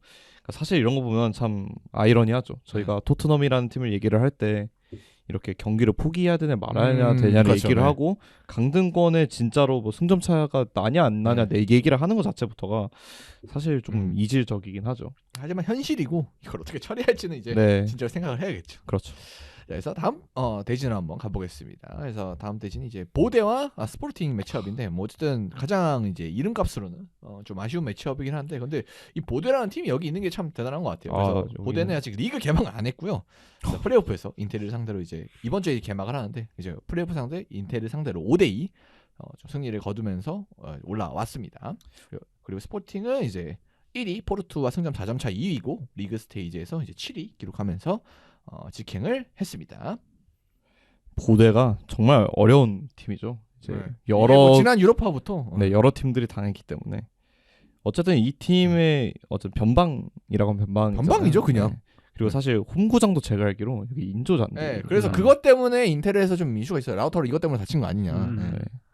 근데 어쨌든 뭐 이런 팀이 사실 챔스에 하나 올라오는 건 전 너무 재밌는 일인 것 같거든요. 전 사실 약간 보대를 좀 응원하고 있는 입장이어서. 그러니까 원래는 대로라면 스포르팅도 언더독이긴 한데, 네. 근데 이제 보데랑 하면은 이제 보데가 이제 언더독이 되는 거죠. 네, 그렇죠. 그렇긴 한데 사실 보대가 보여준 축구가 워낙 좀 매력적인 부분들도 있고 여담인데 보대가 지금 여러 가지 감독부터 해서 여러 가지 코칭 스태프들이 그 테나가 1819 시즌에 아약스에서 4강을 일으켰던 돌풍. 그 당시 코칭 스태프들이 대부분 지금 보대에서 이제 새로운 시스템으로 일을 하고 있다고 알고 있어요. 그러니까 그쪽에서 아약스 시스템을 잘 답습을 한 다음에 그거를 지금 보대로 옮겨가서 하고 있다고 알고 있거든요. 그래가지고 나름 이 팀이 이렇게 선전을 하는 게 마냥 우연만은 아니다. 네. 또 이제 이건 또 제 개인적인 얘기지만 이 코칭 스태프를 버리고 온 테나는 무슨 생각으로 맨유를 그때 맞아요. 안 데리고 왔죠. 네, 테나 혼자 오고 나머지 코칭 네. 스태프는 그때 구성을 했는데 물론 이제 테나가 이제 아약스에서 맨유를 넘어올 때만은 이제 넘어올 때만 생각을 하면 그때는 이미 코칭 스태프들이 대부분 개편이 조금 이루어진 상태에서 왔기 때문에 그 코칭 스태프를 데려올 일은 현실적으로 없었겠지만 뭐 여러 가지로 좀 만감이 교차하는 그런 상황입니다. 그래서 아마 여기는 확실히 이제 보대 홈에서 어떤 결과가 나오냐가 좀 많이 중요할 것 같아요. 네. 여기는 뭐 이제 인조잔디 이슈도 있긴 하지만 확실히 이제 홈에서 다 뚜까 패고 올라온 거기 때문에. 그렇죠. 그래서 요것도 만약에 이제 이 경기 자체는 뭐 크게 주목받기 어렵겠지만 네. 뭔가 결과에 따라서 이 8강 매치업이 좀 주목을 받을 수 있지 않을까 싶습니다. 그렇죠. 그래서 반대쪽으로 이제 요 승리팀과 8강전을 치르는 반대쪽으로 넘어가면 이제 레버쿠젠과 아스날 매치업이고요. 레버쿠젠은 현재 리그 5위 라이프리치와 이제 승점 4점 차로 이제 6위 네. 떨어져 있습니다. 그리고 플레이오프에서는 올림피아 코스 상대로 이기면서 올라왔고요. 아스날은 이제 맨시티와 리그 1위 경쟁하고 있고 리그 스테이지에서 8전 전승 유일하게 또 기록을 하면서 1위로 직행을 했습니다. 우리 이반 라키티치 선생님께서 이걸 네. 뽑아주셨는데 네. 일단 정말 감사드리고 좀 좋은 그러니까 네. 이 단순히 이제 16강 그러니까 이 아스날과 바이언인가요? 그쵸 같은 레인이 같은 레인이어서 네. 이제 바이언 자리에 아스날이 갈 수도 있고 뭐 이랬었는데 네. 거기서 좀 아스날이 좋은 선택지를 뽑았어요. 결과적으로 네. 이 8강 4강 대진까지 봐도 앞서 언급했던 그 보데 스포르팅도 이 경기의 승자와 그렇죠. 붙게 아스날의 되다 여기 승자는 보니까 붙죠. 예. 네. 아스날 입장에서는 뭐 레버쿠젠 보데 스포르팅과 한조가 됐다라고 봐도 될 정도로 굉장히 좀 좋은 대진이 만들어졌는데 뭐 일단은 레버쿠젠도 그 알론소의 레버쿠젠보다는 확실히 힘이 좀 떨어지긴 했고요. 헤나가 이제 지나가신 이후에 좀 많이 망가졌고 그다음에 네. 최근 좀 어느 정도 올라오나 싶었다가 또 최근에 무승부도 많고 해가지고 좀 흔들리고 있긴 해요. 일단 아무래도 그 이제 주요 자원들이 다 지난 이적 시장에 빠져나갔잖아요. 뭐 알론소 감독이 이제 뭐 이탈한 것뿐만 아니라 뭐 비르츠와 프림퐁 이런 자원들이 없기도 하고 여러 가지로. 근데 그렇다고 해서 레버쿠젠이 비르츠와 프림퐁이 나갔을 때 뭐 그걸로 이제 그 선수들을 이제 대신할 수 있는 수준급의 자원을 데려왔냐? 사실 그것도 아니고 사실 그렇게 데려오는 건 불가능에 가깝다고 봐야 되잖아요. 그렇기 때문에 뭐 여러 가지로 봤을 때 아스날 입장에서는 가장 원했던 매치업일 수도 있겠다는 생각이 들어요. 그래서 이거는 아스날이 뭐 크게 어렵지 않지 않을까. 왜냐하면 또 FA컵이 주말에 있긴 하지만 그 전에 네. 뭐 브라이튼이 있고, 네 FA컵 이제 맨즈필드라는 이제 맞아요. 한국리그 팀을 또 네. 만나기 때문에 일정은 진짜 아스날을 위한 일정이 준비되어 있지 않나. 올해 정말 일정이 좋습니다. 리그컵도 좋고 FA컵도 그 앞서 언급한 대로 맨즈필드를 만나게 됐고 이거는 뭐 원정이긴 한데 네. 뭐 예, 그렇죠. 아니죠. 예. 나이스죠. 예. 챔피언스리그도 정말 잘 뽑혔고 이번 시즌만큼은 정말 대준운이 좋은 시즌이다라고 정리할 수 있을 것 같습니다. 그래서 뭐 8강을 가더라도 웬만하면 이제 아스날이 이제 4강에 가는. 그래서 뭐 4강 바르샤 만약에 올라온다 치면 네. 거기야 좀 어렵겠지만 확실히. 근데 이게 살짝 부담이 될 수도 있는 게 그러니까 너무 이건 엄살이긴 합니다만 이건 무조건 이겨야 된다는 대진이 만들어졌잖아요. 그리고 이제 아스날이 거기서 극복을 못한 케이스가 있어요. 네. 과거에. 그러다 보니까 올림피아코스 사태, 스포르팅 사태 이렇게 있거든요. 또 여기 스포르팅이 있잖아요. 네. 그래서 만약에 8강 스포르팅이면 네. 그 약간 좀 과거의 안 좋은 악몽. 기억이. 네. 이거는 이제 전적으로 빅터 요케레스를 믿어야 되는. 그렇죠. 네. 만약에 8강에 이제 스포르팅이 오면 그렇죠. 전 오히려 스포르팅보다 보대가 만약에 올라오면 더 어려울 것 같아요. 그럼 오히려. 이제 그 빨리 외대고를 불러서 그렇죠. 왜 노르웨이 기후 설명해주고. 네. 그러니까 그게 진짜 생각보다 많은 팀들이 그 보도의 기후나 아니면 잔디나 이런 거에 대해 좀 어려워하는 것 그쵸, 같거든요. 네. 물론 이제 겨울이어서 특히 더 그랬을 수도 있지만. 네. 저는 그러니까 이게 선수들이 되게 프로 선수만 가도 민감한 거 하나하나에 되게 변화를 많이 느끼잖아요. 네. 근데 이제 천연 잔디, 인조 잔디만 해도 저는 이거는 네, 완전 다르죠. 네. 네 그런 것도 있고 노르웨이라는 나라 자체가 워낙 좀 이제 선수 입장에 좀 생소한 이제 환경일 것도 맞고 저도 만약에 제가 아스날 팬이면 보대보다는 스포르팅이 올라오기를 좀 기대하고 있지 않을까. 그러니까 이제 그나마 스포르팅은 그래도 조금 어쨌든 가깝기도 하고. 네, 가깝기도 하고 팬들 기준에서 뭐 좀 어느 정도 그 많이 알려져 있는 팀이고 여러 가지로 기후적으로 봤을 때도 사실 그렇게 이상한 그렇죠. 좀 이지적인 환경은 아니잖아요. 근데 약간 보대로 가면 팀 체급은 몰라도 변수가 조금 네. 많아질 수 있고 아스날 입장에서는 이제 부상자 제일 조심해야 되는 입장에서 만약에 보대가 올라온다고 쳤을 때 그런 경기장을 원정으로 떠나는 것만으로도 되게 그렇죠. 부담스러운 부담이죠. 일이겠죠. 네, 뭐 일단은 16강은 뭐 레버쿠젠이 뽑혔고 뭐 이거는 뭐 사실 거의 문제 없지 않을까. 사실 그쵸. 여기서 만약에 어떤 일이 벌어진다면 네. 정말 아르테타의 약간 위신이 좀 깎이는 결과가 되지 않을까. 근데 싶긴 또 합니다. 근데 또 아르테타가 이제는 토너먼트에서도 네. 뭐 약하다는 이미지는 없어졌잖아요. 지난 시즌은 챔스에서의 활약을 지난 시즌에도 기반으로. 뭐 이제 파리한테 져서 그렇지. 네. 굉장히 운영은 잘했었죠. 네.